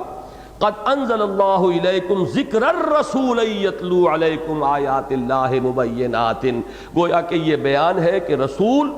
اور وہ آیات بینات یا مبینات، ابھی بعد میں عرض کروں گا اس میں کیا فرق ہے، کہ وہ پڑھتے ہوئے رسول آئے ہیں، یہ ہے دونوں مل کر گویا کہ ذکر، یہ دونوں مل کر ایک بینہ ہے۔ اسی کی تائید ہوتی ہے حضرت عائشہ صدیقہ رضی اللہ تعالی عنہا کے اس قول سے کہ جب ان سے یہ درخواست کی گئی، فرمائش کی گئی کہ ہمیں ذرا سیرت سنائیے، تو انہوں نے فرمایا، جواباً پلٹ کر سوال کیا کہ الستم تقرؤون القرآن، کیا آپ لوگ قرآن نہیں پڑھتے؟ معلوم ایسا ہوتا ہے کہ کچھ تابعین حضرات ہوں گے، حضرت عائشہ صدیقہ رضی اللہ تعالی عنہا بہت جوانی کی عمر میں بیوہ ہوئی ہیں اور آپ کو ایک طویل عمر اللہ نے عطا فرمائی، تو اب وہ جو تابعین کا حلقہ تھا کہ جو حضور صلی اللہ علیہ وسلم کی زیارت سے محروم رہے، ان لوگوں کی حسرت کا میں کبھی کبھی کہا کرتا ہوں، آپ اندازہ کیجئے ہمارا تو معاملہ یہ ہے نا کہ 1400 برس کا فصل ہے، لہذا وہ اس درجے کو شدت کے ساتھ کو حسرت کا احساس ہمارے دل میں پیدا نہیں ہو سکتا کہ کاش کہ ہم بھی حضور کے زمانے میں ہوتے اور ہم نے اپنی ان آنکھوں کے ساتھ حضور کی زیارت کی ہوتی۔ لیکن ذرا ان لوگوں کا تصور کیجئے، ان کا حال تو اس شعر کے مصداق تھا کہ قسمت کی خوبی دیکھیے ٹوٹی کہاں کمند، دو چار ہاتھ جب کہ لبے بام رہ گیا، چند ہی سال کا اگر فرق ہو جاتا، ہم پہلے پیدا ہو گئے ہوتے یا حضور کو اللہ تعالیٰ مزید چند سال اس دنیا میں، اس حیات دنیاوی کو طول دے دیتا آپ کی، تو ہم بھی زیارت سے مشرف ہو جاتے۔ اس حسرت کے ساتھ اب انہوں نے فرمائش کی ہے کہ ہمیں ذرا سیرت سنائیے، لیکن ام المومنین جو معلمہ امت ہے رضی اللہ تعالی عنہ، اور یہی حکمت ہے حضور کی ان کے ساتھ شادی اس نوعمری میں، تاکہ قریب ترین مشاہدہ حضور صلی اللہ علیہ وسلم کا وہ کرے اور انوار نبوت کا پرتو جو ہے وہ زیادہ سے زیادہ اپنی شخصیت کے اندر جذب کریں، اپنے قلب اور ذہن کو ان سے منور کریں، اور پھر ان کے ذریعے سے وہ روشنی جو ہے مومنات اور مومنین تک ایک طویل مدت تک جو ہے وہ پھیلتی رہے۔ تو انہوں نے یہاں حکمت دیکھیے کہ یہ فوراً فرمائش میں کچھ واقعات بیان کر سکتی تھی اور وہ لوگ بڑی دلچسپی سے سنتے، لیکن یہ جو ایک ان کے ذہنوں میں بات آئی تھی اس کو ایک بہتر رخ پر ڈالنے کے لیے سوال کرتے ہیں الستم تقرؤون القرآن، کیا آپ لوگ قرآن نہیں پڑھتے؟ وہ لوگ بھی حیران ہوئے ہوں گے کہ ہم نے فرمائش کیا کی تھی، درخواست کیا کی تھی، جواب ہمیں کیا مل رہا ہے۔ انہوں نے عرض کیا کہ بلا وہ تو ہم پڑھتے ہیں، ہم نے تو آپ سے سیرت کی فرمائش کی تھی کہ حضور صلی اللہ علیہ وسلم کی سیرت بیان فرمائیں۔ اس پر حضور وہ تاریخی جملہ ہے ام المومنین حضرت عائشہ صدیقہ رضی اللہ تعالی عنہا کا، کان خلقہ القرآن، حضور کی سیرت قرآن ہی تو ہے۔ یعنی ان دونوں کے اندر جو یہ ایک انسیپریبل ایک آرگینک ہول کے اجزاء ہونے کا معاملہ ہے، اس کو اچھی طرح سمجھیے کہ در حقیقت یہ ایک ہی شے ہے۔ اس کو آپ یوں بھی کہہ سکتے ہیں کتاب و سنت مربوط ہے، یوں بھی کہہ سکتے ہیں کتاب و سیرت مربوط ہیں، یوں بھی کہہ سکتے ہیں رسول من اللہ یتلو صحفا مطہرۃ فیہا کتب قیمہ، یہی بینہ ہے۔ یہ بھی کہہ سکتے ہیں کہ جیسے کہ یہاں فرمایا رسول یتلو علیکم آیات اللہ مبینات، یہی ذکر ہے، اور برا نہ مانیے یہ بھی کہہ سکتے ہیں یہی نور ہے۔ شخصیت محمدی علیہ صاحب الصلاۃ والسلام نور ہونے کے اعتبار سے، نور ہدایت ہونے کے اعتبار سے وہ بالکل قرآن مجید تو نور ہے ہی، لیکن اس کا نور ہونا سیرت محمدی علیہ صاحب الصلاۃ والسلام کا وہ بھی اسی رخ سے اگر سامنے ہو تو ہرگز کوئی حرج نہیں ہے، اس لیے کہ نور وہ بھی راستہ دکھاتا ہے، اسی طریقے سے ذکر وہ بھی یاد دلاتا ہے، انسان کی فطرت کے اندر جو چیزیں موجود ہیں ان کی یاد دہانی کراتا ہے، اور اسی طریقے سے بینہ روشن شے کہ جس سے انسان حقیقت سے آگاہ ہو جائے، حقیقت جو ہے اس پر منکشف ہو جائے۔ تو ایک بات تو اس میں یہ نوٹ کرنے کی تھی کہ قد انزل اللہ الیکم ذکرا رسولا یتلو علیکم آیات اللہ مبینات۔ اب یہاں دوسرا لفظ نوٹ کیجئے، اکثر و بیشتر بینات کا لفظ آتا ہے، چنانچہ سورہ حدید کی آیت نوٹ کیجئے، غالباً آیت نمبر 9 ہے وہ، وہاں فرمایا گیا هو الذی ينزل على عبده آیات بینات لیخرجکم من الظلمات الی النور۔ بالکل یہی جو آیت ہے اس کا مضمون جو ہے وہاں بھی موجود ہے، لیکن ایک فرق ہے کہ وہاں آیات بینات کہا گیا ہے، یہاں آیات مبینات کہا گیا ہے، ان کے درمیان یہ جو ایک میم کے اضافے سے فرق پڑا ہے اسے سمجھ لیں۔ بین وہ شے ہے جو از خود روشن ہو، بالکل واضح ہو، آفتاب آمد دلیل آفتاب۔ اس کو ہم اپنی عام گفتگو میں بھی کہتے ہیں کہ بھائی بڑی بین سی بات ہے، کیوں تمہیں سمجھ میں نہیں آ رہی؟ آپ کو تعجب ہوتا ہے کیا وجہ ہے کہ اتنی صاف روشن بات کیوں نہیں اس کی سمجھ میں آ رہی؟ بڑی بین سی بات ہے۔ تو بین اور بینہ اسی کا مؤنث ہے، یہ ایک شے جو از خود روشن ہو، اور دوسرا ہے مبین۔ مبین اب اس میں فاعل بن گیا، روشن کر دینے والی شے، ہر چیز کو واضح کر دینے والی شے، جو دودھ کا دودھ پانی کا پانی علیحدہ کر دے، جو حق و باطل میں امتیاز کر دے، جس کے لیے دوسرا لفظ جو الفرقان، تبارک الذی نزل الفرقان علی عبدہ لیکون للعالمین نذیرا۔ بڑی بابرکت ہے وہ ذات جس نے اپنے بندے پر صلی اللہ علیہ وسلم الفرقان نازل فرمایا، فرق کر دینے والی شے، دودھ کا دودھ پانی کا پانی، حق و باطل کے اندر امتیاز، صحیح و غلط میں تمیز کی صلاحیت عطا کرنے والی شے وہ الفرقان۔ وہی لفظ یہ آیا ہے مبینات، اللہ تعالیٰ نے وہ آیات مبینات نازل فرمائی ہیں اور یہ رسول وہ تم پر پڑھ رہے ہیں، تمہیں پڑھ کر سنا رہے ہیں۔ اب نتیجہ کیا نکلتا ہے اسے نوٹ کیجئے۔ میرے نزدیک آیات بینات قرآن مجید کی ان آیات کو کہیں گے جن کے ذریعے سے انسان کے اندر جو بنیادی حقائق ہیں، جن کا مجموعی نام ہے ایمان، اس کا شعور اجاگر ہوتا ہے۔ اور مبینات اس کا وصف اس اعتبار سے ہوگا صحیح اور غلط میں تمیز، گویا کہ احکام کے ضمن میں، چونکہ یہ سورہ مبارکہ جو ہے اس کا اولین حصہ جو ہے وہ احکام خداوندی پر مشتمل ہے، شریعت کا ایک اہم شعبہ ہے قانون اسلامی کا، جس سے متعلق یہاں پر گفتگو ہو رہی ہے، لہذا یہاں پر لفظ جو ہے زیادہ موضوع لایا گیا مبینات۔ جیسے کسی چیز کے اوپر روشنی ڈالی جائے تو ایک تو ہے روشن، خود وہ روشن ہے، یہ تو آیات بینات ہیں، آیات روشن ہے۔ ایک یہ ہے کہ وہ روشنی جب آپ نے کسی جگہ پر ڈالی ہے تو اس سے ہر شے واضح ہو گئی ہے، اس اعتبار سے یہ مبین ہے، اپنی جگہ پر خود بین ہے۔ تو یہ فرق جو ہے نوٹ کر لیجئے، اور میرے نزدیک جو مناسبت ہے اس سورہ مبارکہ میں، خاص طور پر شریعت کے احکام کے ایک شعبے سے متعلق جو باتیں آئی ہیں پہلے رکوع میں، اس کی مناسبت سے یہاں پر لفظ مبینات لایا گیا۔ رسولا یتلو علیکم آیات اللہ مبینات لیخرج الذین آمنوا وعملوا الصالحات۔ اب تقابل کیجئے سورہ حدید کی آیت سے، وہاں فرمایا تھا هو الذی ينزل علی عبدہ آیات بینات لیخرجکم من الظلمات الی النور۔ یہاں لیخرجکم میں یہ کم جو ہے اس کی وضاحت کی گئی، کون سے کم، کون لوگ؟ الذین آمنوا وعملوا الصالحات، وہ لوگ کہ جو ایمان لائیں اور نیک عمل کریں۔ اگر وہ ہاتھ پاؤں توڑ کر بیٹھے ہوئے ہوں، اگر وہ عمل کی نیت ہی نہ رکھتے ہوں، اگر ارادہ ہی نہ ہو کہ جو بات سامنے آئے گی اس پر عمل کریں گے، اگر انہوں نے ایمان اور عمل کو علیحدہ علیحدہ کیٹیگریز قرار دے لیا ہو، یہاں نوٹ کر لیجئے ایک اعتبار سے یقیناً علیحدہ ہے،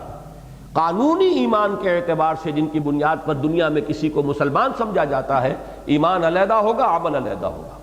لیکن حقیقی ایمان کے اعتبار سے جس کی بنیاد پر اللہ کے حق فیصلے ہونے ہیں، یہ ایمان اور عمل صالح ایک وحدت ہے۔ الایمان قول وعمل ویزید وینقص، یہ جو قول ہے امام بخاری رحمہ اللہ کا، یہ 100% درست ہے اس حقیقی ایمان کے ضمن میں، کہ ایمان جو ہے وہ تو قول اور عمل ان دونوں کے مجموعے کا نام ہے، اور یہ گھٹتا بھی ہے بڑھتا بھی ہے۔ وہ اندر والا ایمان بڑھتا ہے تو آپ کا نیک عمل بڑھے گا، اندر والا ایمان گھٹے گا تو آپ کی نیکیاں گھٹیں گی اور آپ کی برائیاں بڑھ جائیں گی، معصیت کا ارتکاب ہونا شروع ہو جائے گا۔ تو یہ ایمان کا آگے پیچھے ہونا، گھٹنا اور بڑھنا جو ہے اس کا اثر لازماً مترتب ہوتا ہے انسان کے عمل پر۔ لہذا اس آیت کے ساتھ کمپیریزن کرتے ہوئے پھر دیکھیے، هو الذی ينزل علی عبدہ آیات بینات لیخرجکم من الظلمات الی النور، وہی ہے اللہ جو نازل فرما رہا ہے اپنے بندے پر صلی اللہ علیہ وسلم روشن آیات، تاکہ وہ نکالے تمہیں اندھیروں سے روشنی کی طرف۔ اور یہاں پر وہ اس کی وضاحت کر دی گئی کون نکلیں گے، الذین آمنوا وعملوا الصالحات من الظلمات الی النور، وہ نکالتا ہے ان لوگوں کو جو ایمان لائے اور نیک عمل کرتے ہیں اندھیروں سے روشنی کی طرف۔ اب یہ اندھیرے یہ انسان کے ذہن کے اندھیرے بھی ہیں، فکر کے اندھیارے بھی ہیں، قلب اور روح کی اندر جو ظلمتیں پیوست ہو گئی ہیں وہ بھی ہیں، نیتوں کے اندھیرے بھی ہیں، عزائم اور امنگوں کے اندھیرے بھی ہیں، پھر اعمال کے اندھیرے بھی ہیں، اندھیرے ہیں۔ نور جو ہے، میں نے بارہا عرض کیا ہے، قرآن مجید میں ظلمات ہمیشہ جمع آیا ہے، ظلمت کا لفظ نہیں ملے گا آپ کو، جہاں بھی آیا ظلمات، ظلماتم بعضها فوق بعض سورہ نور میں، اور نور ہمیشہ واحد آیا ہے۔ نور جو ہے وہ انوار کا لفظ نہیں ملے گا آپ کو قرآن میں، نور ایک وحدت ہے، ایک حقیقت ہے۔ در حقیقت ظلمت جو ہے اس کے مختلف شیڈز ہیں، وہ بہت سی ظلمتیں ہوں گی، اور نور ایک حقیقت واحدہ ہے۔ لہذا ظلمات جو ہے وہ جمع کے صیغے میں آئے گا، وہ کوئی کہیں بہت گہری ہے وہ ظلمت، کہیں اور کم ہے، کہیں کسی پہلو سے ہے، کہیں کسی پہلو سے ہے، کہیں کسی گوشے میں اس کا ارتکاز زیادہ ہے، کہیں دوسرے گوشے میں ارتکاز زیادہ ہے۔ ان تمام اندھیاروں سے نکال کر وہ نور جو ایک وحدت بسیطہ ہے، ایک وحدت، اس میں نکال کر لاتا ہے، اور وہ در حقیقت کام کس کا ہے؟ رسولا یتلو علیکم آیات اللہ مبینات لیخرج الذین آمنوا وعملوا الصالحات من الظلمات الی النور ومن یؤمن باللہ ویعمل صالحا۔ اب دیکھیے یہ حصہ جو ہے اس آیت کا، پہلا حصہ میں نے عرض کیا کہ سورہ حدید کی اس آیت سے مشابہ ہے، یہ حصہ جو ہے سورہ تغابن کی آیت سے مشابہ ہے، یہ آیت نمبر 9 ہے غالباً سورہ تغابن کی۔ وَمَن يُؤْمِن بِاللَّهِ وَيَعْمَلْ صَالِحًا، دوبارہ پھر تکرار کے ساتھ لایا گیا، جو ایمان لائے گا اللہ پر اور نیک عمل کرے گا، یہ ہے زور، یہ ہے اس کی ایک شرط ہونے کی ایک کیفیت، کہ یہ نہ سمجھو کہ دعویٰ ایمان کا تمہارے لیے کفایت کر جائے گا اور وہ تمہارا بیڑا پار کرا دے گا۔ اس ایمان کی شہادت ملنی چاہیے تمہارے عمل سے، جو تمہارے اندر ہے اس کا ظہور ہونا چاہیے تمہاری سیرت میں، کردار میں، معاملات میں، تمہارے رویے میں، تمہارے کانڈکٹ میں، جو بھی اندر تمہارا جو ویلیو سسٹم ہے، جو نظام اقدار ہے، وہ لازماً ریفلیکٹ ہوتا ہے انسان کے عمل میں، اس کی بھاگ دوڑ میں، سعی و جہد میں، اس کے پرسوٹس میں، کن چیزوں کے لیے وہ دوڑ رہا ہے، کن چیزوں کے حصول کے لیے دن رات ایک کر دیے ہیں۔ تو معلوم یہ ہوا وَمَن يُؤْمِن بِاللَّهِ وَيَعْمَلْ صَالِحًا يُدْخِلْهُ جَنَّاتٍ، وہاں آیا تھا يُكَفِّرْ عَنْهُ سَيِّئَاتِهِ، یہاں اس کو حذف کر دیا، نتیجے پر لے آئے، اس لیے کہ برائیوں کو دھو دینا، گناہوں کو جھاڑ دینا، خطاؤں سے درگزر کرنا، مغفرت اور تکفیر سیئات، یہ در حقیقت پریمبل ہے، یہ مقدمہ ہے اس نتیجے کا جو وہاں بیان ہوا تھا، یکفر عنہ سیئاتہ ویدخلہ جنات تجری من تحتہا الانہار، یہاں پر اس کو مقدمہ جو تھا درمیانی اس کو حذف کر کے یدخلہ جنات تجری من تحتہا الانہار خالدین فیہا ابدا، داخل کرے گا اسے ان باغات میں جس کے دامن میں ندیاں بہتی ہوں گی، چشمے رواں ہوں گے، اور وہ اس میں رہیں گے ہمیشہ ہمیشہ ہمیشہ ہمیشہ۔ میں نے نوٹ کرایا تھا آپ کو سورہ تغابن میں خالدین فیہا ابدا، وہاں چونکہ تقابل آیا تھا لہذا وہاں بہت اہمیت تھی اس کی کہ اہل جہنم کے لیے صرف خالدین فیہا پر بات ختم کر دی گئی، اور اہل جنت کے لیے خالدین فیہا ابدا۔ تو ایک پہلو سے تو یہاں پر اس کے ساتھ مشابہت ہے، لیکن یہاں پر تقابل نہیں ہے۔ خالدین فیہا علیحدہ علیحدہ، ویسے دوزخ کے بارے میں بھی خالدین فیہا ابدا آیا ہے، لیکن اہمیت ہوتی ہے جیسا کہ میں نے اس وقت عرض کیا تھا کہ امت کے دو بہت بڑی بڑی شخصیتیں ہیں، امام ابن تیمیہ رحمہ اللہ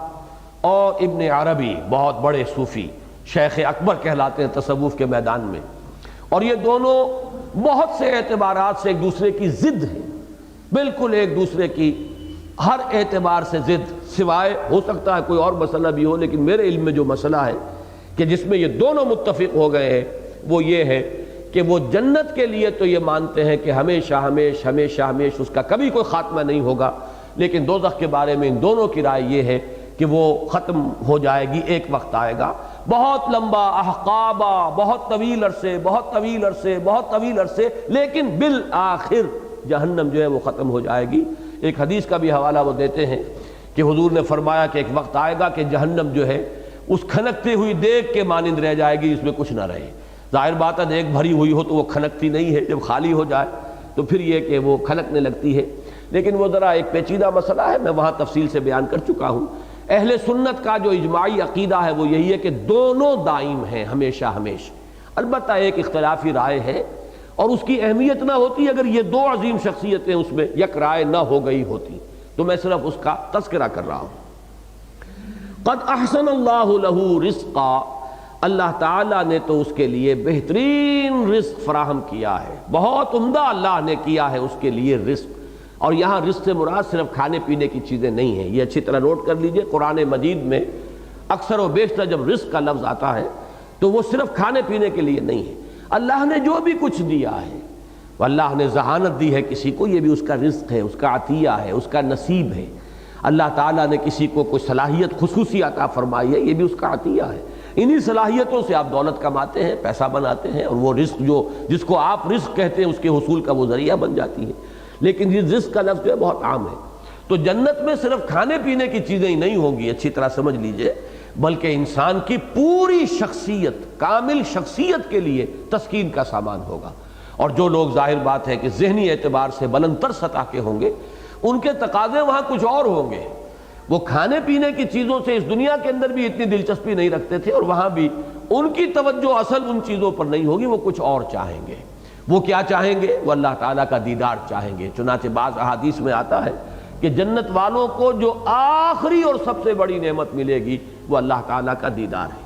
تو اس اعتبار سے قد احسن اللہ لہ رزقا، اللہ نے تو اس کا نصیب بہت اچھا کر دیا. اللہ نے تو اس کا جو بھی ملنے والا ہے اسے وہ بہت ہی اعلیٰ مہیا کیا ہے. یہاں چونکہ میں ذرا ایک بات درمیان میں بھول گیا ہوں، میں واضح کر دوں. پچھلی مرتبہ میں نے وضاحت کی تھی، آج پھر واضح کرنا چاہتا ہوں. چونکہ وہ تحدید اور تنبیہ کا معاملہ وہ بھی اب ختم ہوا. آخری آیت جو آ رہی ہے وہ بالکل مختلف موضوع ہے، اور وہ خاصی اختلافی آیت ہے اور مشکلات القرآن میں سے ہے.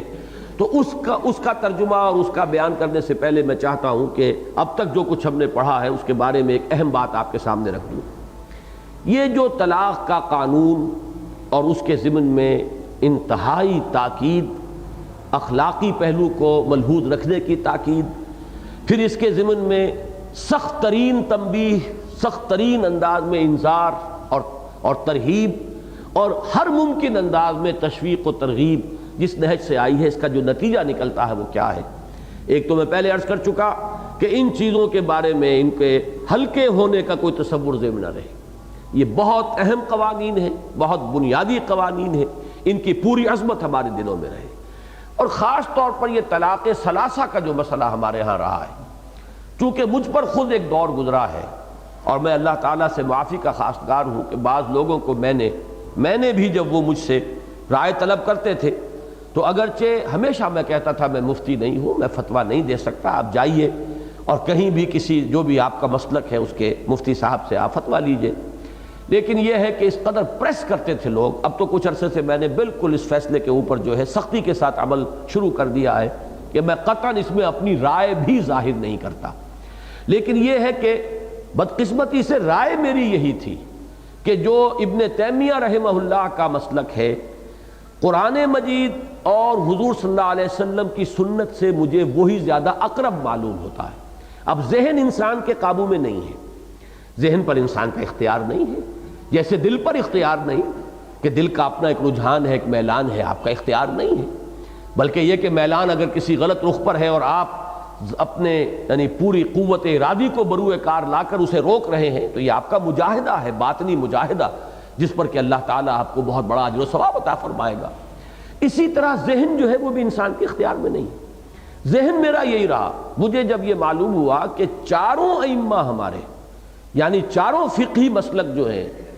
احناف بھی اور حنابلہ بھی اور شوافع بھی اور مالکیہ بھی، سب کا متفق علیہ مسلک یہی ہے کہ جب 3 طلاقیں ہو جائیں، چاہے وہ ایک ہی بار دی گئی ہو، تو وہ طلاق مغلظ ہے. اگرچہ بہت بری ہے، بہت ناپسندیدہ ہے،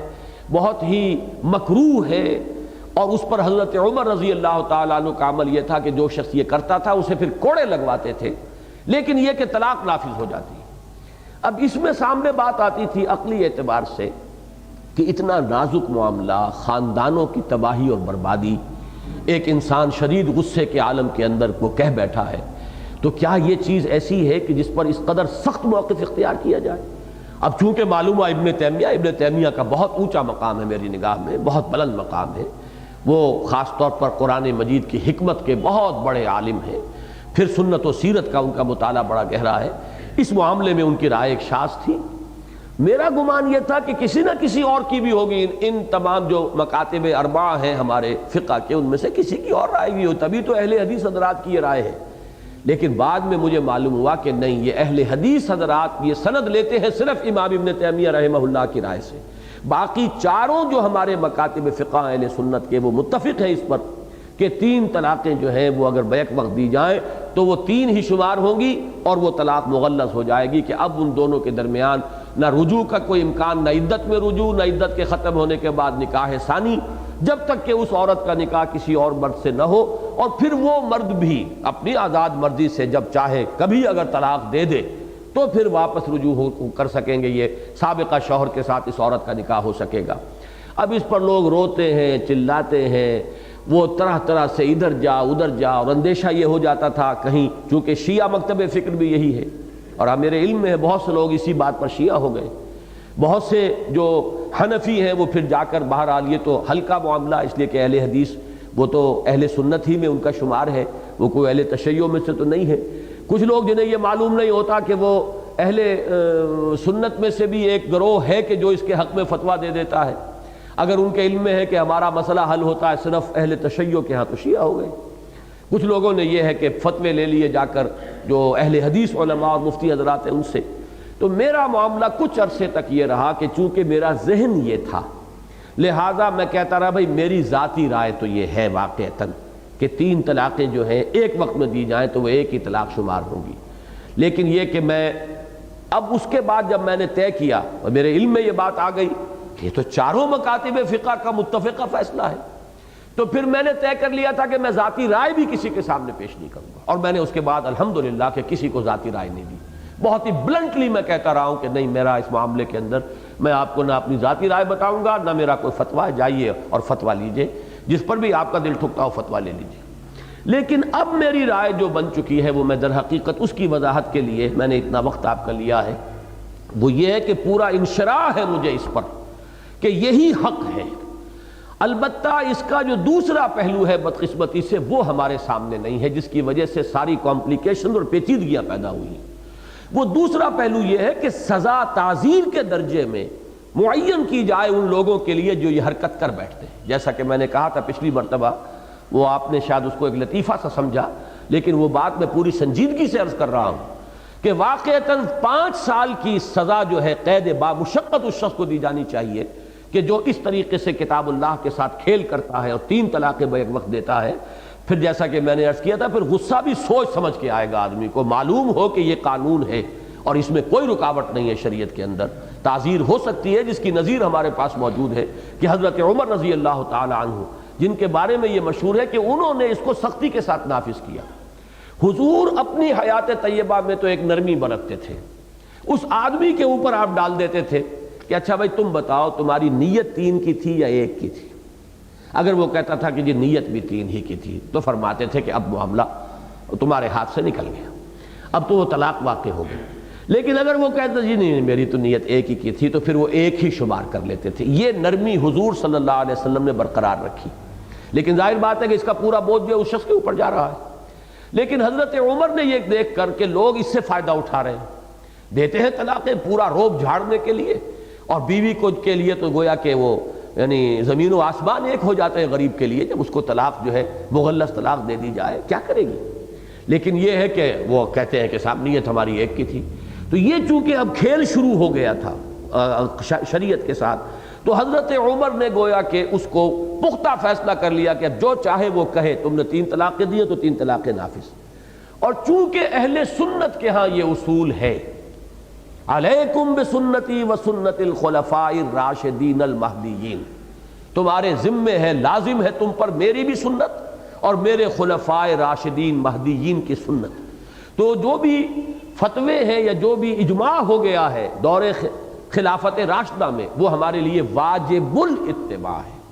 یہی معاملہ تراویح کا ہے جو اہل حدیث حضرات کی سمجھ میں نہیں آتا، اس پر اجماع ہو گیا تھا یہی وجہ ہے کہ اہل سنت کے چاروں مکاتب کے ہاں کم سے کم 20 رکعتیں ہیں، احناف کے ہاں 20 رکعتیں، حنابلہ کے ہاں 20 رکعتیں، شوافع کے ہاں 20 رکعتیں، البتہ مالکیہ کے ہاں کہیں 36 تک کی تعداد بھی ہے، 20 کی رائے بھی اور 36 کی بھی۔ لیکن چونکہ یہ اصل فیصلہ تھا، اجتہاد تھا حضرت عمر کا، انہوں نے نافذ کیا ہے، اور یہ حضرات اس کو تسلیم کرنے کے لیے تیار نہیں ہیں۔ یہ اصول ہے جس کی وجہ سے فرق واقع ہو جاتا ہے۔ اہل سنت کے ہاں اصول یہ ہے کہ جو اجتہادات خلفائے راشدین نے کیے، امت اس وقت ایک وحدت تھی، کوئی فرقے نہیں تھے، کوئی علیحدہ ملک نہیں تھے، پوری امت مسلمہ ایک وحدت تھی۔ اس کو جب قبول کر لیا گیا تو وہ اجماع ہے، اور وہ اجماع اب لازم ہے کہ اس کی پابندی کی جائے۔ اسی کے ضمن میں یہ معاملہ بھی آتا ہے کہ جو طلاق ثلاثہ کا ہے۔ لیکن جیسا کہ میں نے عرض کیا، یہ جس قدر تحدید اور تنبیہ آ رہی ہے، اس کو سامنے رکھتے ہوئے چونکہ چاروں مکاتب فقہ کا یہ اجماعی فیصلہ ہے، اسی کو اور اسی پر مجھے انشراح ہے کہ اب اس کو نافذ ہونا چاہیے۔ البتہ جو خرابیاں پیدا ہو رہی ہیں ان کا سد باب اس طور سے ہو سکتا ہے کہ اس کے ساتھ تعزیر ہو، جو 3 طلاقیں بیک وقت دیں انہیں کوئی سخت سزا دی جائے، تاکہ پھر لوگ جو ہے وہ ہوش میں رہیں اور وہ اچھی طرح سوچ سمجھ کر کوئی اقدام کریں۔ واللہ اعلم۔ اب آخری آیت پر آئیے، اللہ الذی خلق 7 سماوات ومن الارض مثلہن۔ اللہ وہ ہے جس نے بنائے 7 آسمان اور زمین بھی ویسی ہی یا اتنی ہی، یہ میں بعد میں وضاحت کروں گا مثلہن سے مراد کیا ہے۔ یا تو اتنی ہی زمینیں ترجمہ ہوگا، یعنی جیسے 7 آسمان ہیں ویسے ہی 7 زمینیں، یا یہ کہ ویسی ہی زمین، یعنی زمین کے اندر بھی وہی 7 کا کہیں کوئی تصور موجود ہے، وہ میں بعد میں عرض کروں گا۔ یتنزل الامر بینہن،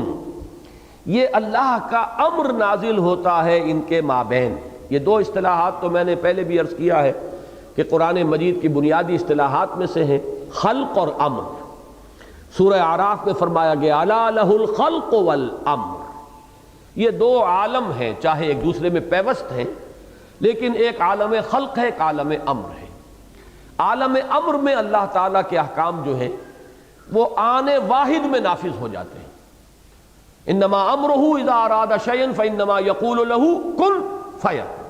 نو ٹائم ایلیمنٹ، ایبسولوٹلی نو ٹائم ایلیمنٹ۔ اس کا امر تو یہ ہے کہ جب وہ فیصلہ کرتا ہے کہ ہو جاتا ہو جاتی، یہ ہے امر، عالم امر۔ ایک عالم خلق ہے، یہ ایک نچلے درجے کی شے ہے، یہ تنزل کا ایک درجہ ہے۔ آپ نے لفظ ارتقاء تو سنا ہوگا، ایک تنزلات بھی ہیں، بہرحال وہ ہمارے فلاسفہ اور متکلمین اور صوفیہ کی اصطلاحات ہیں، یہ تنزلات اور پھر ارتقاء یا ارتفاع۔ اسی طریقے سے سمجھ لیجئے کہ عالم امر بالا تر عالم ہے،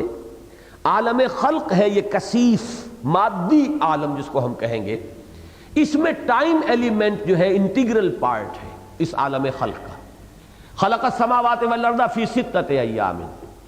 اللہ نے آسمان اور زمین بنائے 6 دنوں میں، اور وہ دن ظاہر بات ہے یہ ہمارے دن نہیں ہے،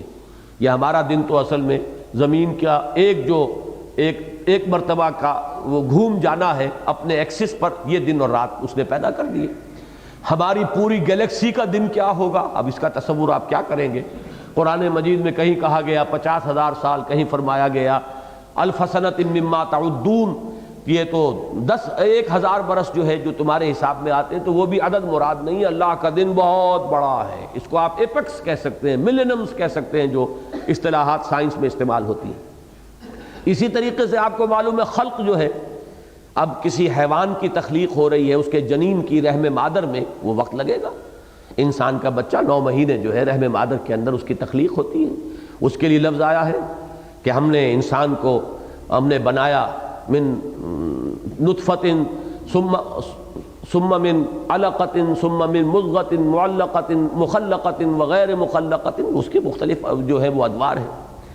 ایک عالم امر اور ایک عالم خلق۔ عالم امر میں کوئی ٹائم ایلیمنٹ نہیں، عالم خلق کے اندر انٹیگرل پارٹ ہے ٹائم فیکٹر، یہ اس کا ایک بعد ہے۔ یہ دونوں امر باہم پیوست ہیں، بلکہ اس سے پہلے نوٹ کر لیجئے انسان میں آ کر یہ دونوں عالم متحد ہو گئے۔ فرشتہ عالم امر کی شے ہے، یہ حیوانات عالم خلق کی شے ہے، جمادات، نباتات، حیوانات یہ عالم خلق ہے۔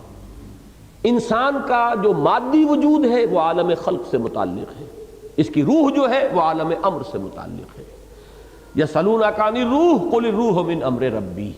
تو یہ پیوست ہے دونوں عالم، اور اللہ کا امر جو ہے وہ نازل ہوتا ہے، یعنی یہ تدبیر ہے، جیسے سورہ سجدہ میں فرمایا یدبر الامر من السماء الى الارض ثم يعرج الیہ فی یوم کان مقدارہ الف سنۃ مما تعدون۔ اللہ تعالیٰ نے آسمان اور زمین بنائے، ثم استوى علی العرش، پھر عرش پر متمکن ہوا، اب تدبیر فرما رہا ہے اس عالم خلق کے اندر الٹ پھیر جو ہو رہے ہیں، اللہ کی حکمت کے تحت جو اس کے احکام نافذ ہو رہے ہیں، یہ ہے وہ امر، اور یہ اللہ کا امر جو ہے آسمان سے زمین کی طرف اس کا نزول ہوتا ہے، اور پھر ان احکام کے اوپر جب عمل ہو جاتا ہے، تنفیذ ہو جاتی ہے، پھر اس کی رپورٹیں ہیں کہ جو اللہ کے حضور میں واپس پیش ہوتی ہیں، تو یہ تدبیر امر ہے۔ تو ایک تو اس میں جو دو الفاظ آئے ہیں ان کو نوٹ کر لیجئے، اللہ الذی خلق سبع سماوات ومن الارض مثلہن یتنزل الامر بینہن، یہ اللہ تعالیٰ کا عالم خلق ہے، اور اس میں سبع سماوات ہیں، اور زمین بھی ویسی ہی یا اتنی ہی، باقی جہاں تک اللہ کا امر ہے وہ ان سب کے مابین نزول کرتا رہتا ہے۔ اللہ کے احکام لے کر فرشتے اترتے ہیں اور ان کی تنفیذ ہوتی ہے۔ اللہ تعالیٰ کی بڑی طویل المیعاد اسکیمیں ہیں کہ جن کی تنفیذ جو ہے وہ فرشتوں کے ذریعے سے ہو رہی ہے۔ اب اس میں جو اصل مسئلہ ہے جس کے اعتبار سے میں نے کہا تھا کہ یہ مشکلات القرآن میں سے ہے، یہ جو زمین کے بارے میں فرمایا گیا من الارض مثلہن، یہ مثلیت جو ہے اصل میں دو اعتبارات سے ہو سکتی ہے۔ ایک تو یہ کہ جیسے یہ 7 آسمان ہے ویسے ہی یہ زمین بھی ہے، اور ایک یہ کہ اتنی ہی زمینیں بھی ہیں، جتنے یہ 7 آسمان ہیں اتنی ہی زمینیں بھی اللہ نے پیدا فرمائی ہیں۔ تو جیسی اور اتنی، یہ دونوں کو ذہن میں رکھیے کہ ایک ہے کیفیت کے اعتبار سے، ایک ہے کمیت کے اعتبار سے، مثل کے لفظ کا اطلاق دونوں پر ہو جائے گا۔ لہذا اس کے بارے میں اب ایک رائے تو یہ ہے، اور وہ رائے جو ہے بڑی شاذ رائے ہے، اور اس رائے کو ظاہر کرنے میں حضرت ابن عباس رضی اللہ تعالی عنہ بہت ریلیکٹنٹ رہے۔ ان سے جب اس آیت کے بارے میں پوچھا گیا تو انہوں نے کہا مجھے اندیشہ ہے کہ اگر میں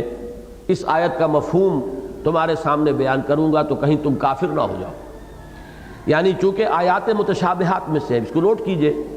کہ 7 سماوات تو قرآن مجید میں بہت مرتبہ آیا ہے، آج تک بھی ہمارے لیے یہ 7 سماوات بھی متشابہات میں شامل ہے۔ آج تک ہمیں نہیں معلوم، میں نے ہر جگہ جہاں بھی یہ لفظ آتا ہے اعتراف کیا ہے کہ آج تک انسان کا علم یہاں تک نہیں پہنچ پایا ہے کہ وہ 7 سماوات کے مفہوم کو سمجھ سکے، یہاں سوائے اس کے کہ ہمارا ایمان اور یقین جو ہے وہی ہمیں سہارا دے کہ یقیناً وقت آئے گا کہ یہ حقیقت منکشف ہوگی، وہ وقت آ کر رہے گا کہ یہ بات واضح ہو جائے گی کہ یہ حقیقت تھی جس کی طرف قرآن مجید نے اشارہ کیا۔ جیسے سورہ حامی و سجدہ کے آخر میں فرمایا سنریہم آیاتنا فی الآفاق وفی انفسہم حتی یتبین لہم انہ الحق، کہ ہم عنقریب اپنی نشانیاں اور دکھائیں گے، زمین میں بھی، آفاق میں بھی، ان کی اپنی جانوں میں بھی، یہاں تک کہ یہ بات ان پر پوری طرح مبرہن ہو جائے گی، 2 اور 2 4 کی طرح ثابت ہو جائے گی، پوری طرح روشن ہو جائے گی کہ قرآن حق ہے، جو کچھ اس نے کہا حق ہے۔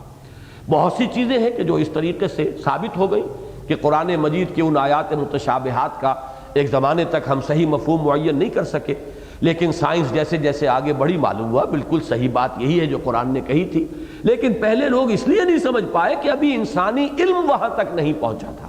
ظاہر بات ہے ان چیزوں کو سمجھنے کے لیے جو انسان کا تجرباتی علم ہے، علم بالحواس، اس کو جہاں تک پہنچ جانا چاہیے تھا ابھی تک انسان وہاں نہیں پہنچا تھا۔ تو ابھی کچھ چیزیں ایسی باقی ہیں، اور یقیناً ہمارا ایمان ہے کہ جیسے ہمارا سائنس کے علم کا دائرہ آگے وہ مزید بڑھے گا اور ہم اور چیزیں جو ہے منکشف ہوں گی، آیات آفاقیہ کے بارے میں علم ہمارا مزید ترقی کرے گا، تو واضح ہو جائے گا کہ 7 سماوات صحیح الفاظ تھے کہ جس کا اطلاق اس حقیقت پر ہوتا ہے جو آج ہمیں معلوم ہوئی۔ بہرحال حاصل کیا ہے کہ اب تک بھی 7 سماوات بھی ہمارے لیے آیات متشابہات میں سے ہے۔ تو ظاہر بات ہے کہ وہ بات کہ جو اتنی مرتبہ قرآن میں آئی ابھی اس کی حقیقت کو ہم نہیں سمجھ پائے، تو من الارض مثلہن یہ تو آیا بھی ایک ہی مقام پر ہے، صرف ایک ہی جگہ ہے جہاں اس کا تذکرہ ہوا، تو اس کی حقیقت کا جاننا اور بیان کرنا جو ہے وہ کسی کے لیے ممکن نہیں۔ اب حضرت ابن عباس رضی اللہ تعالیٰ عنہ کا کوئی خیال ہوگا، یا ہم یہ بھی گمان کر سکتے ہیں کہ حضور صلی اللہ علیہ وسلم نے انہیں کہیں یہ بات بتائی ہو۔ گمان غالب یہی ہے کہ وہ اس قدر جو اہم بات جو ہے وہ صرف اپنی ایک کسی گمان پر یا اپنے کسی قیاس پر اعتماد کرتے ہوئے نہیں کہہ سکتے، لیکن چونکہ وہ حدیث مرفوع نہیں ہے،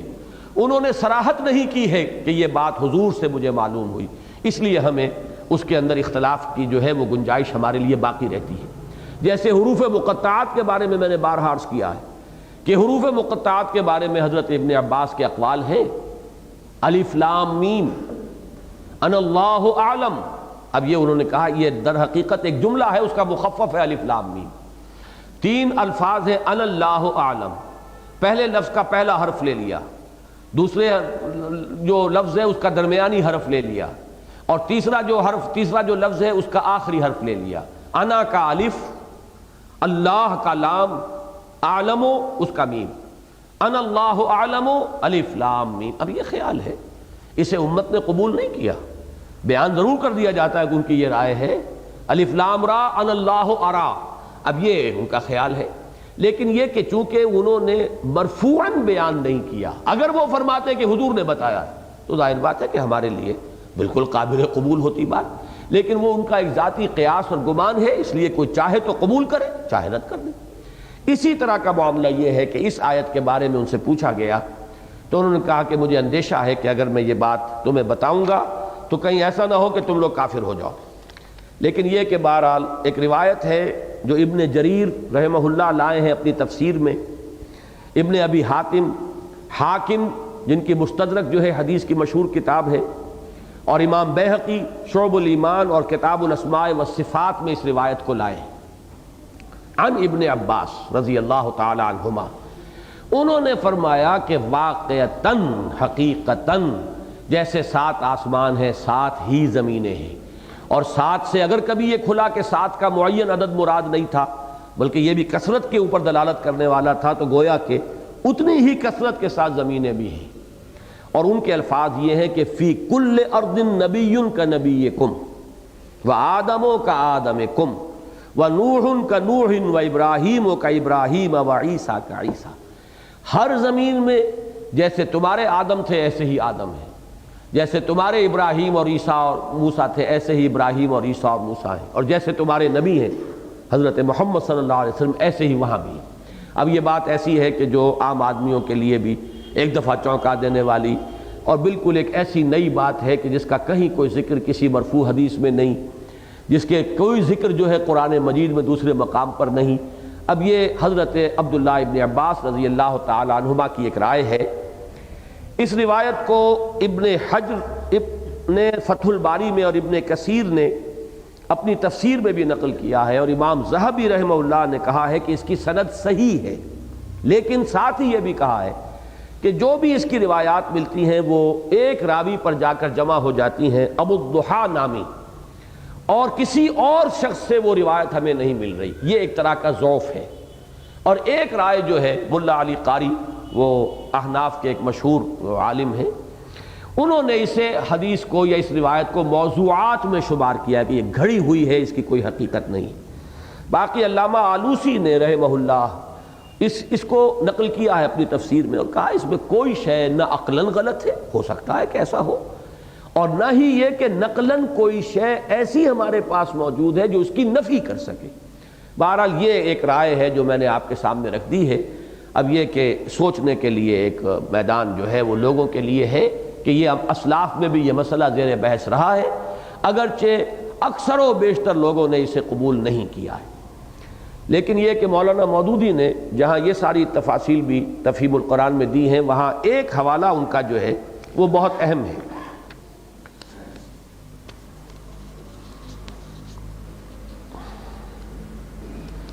میں نے کہیں نوٹ تو کیا تھا، جی ہاں،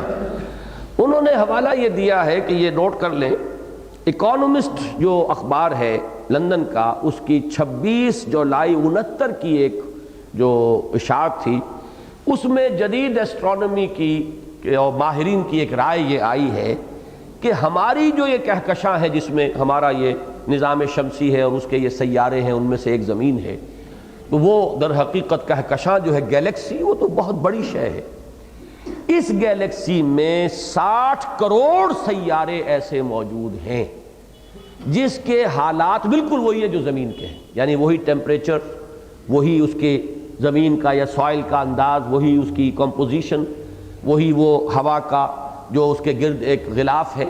اور پھر اس فضا کے اندر وہی جو گیسز ہیں، گویا کہ بالکل وہ حالات جو ہمارے زمین کے ہیں، کہ جن کے ذریعے سے یہ جو بھی حیات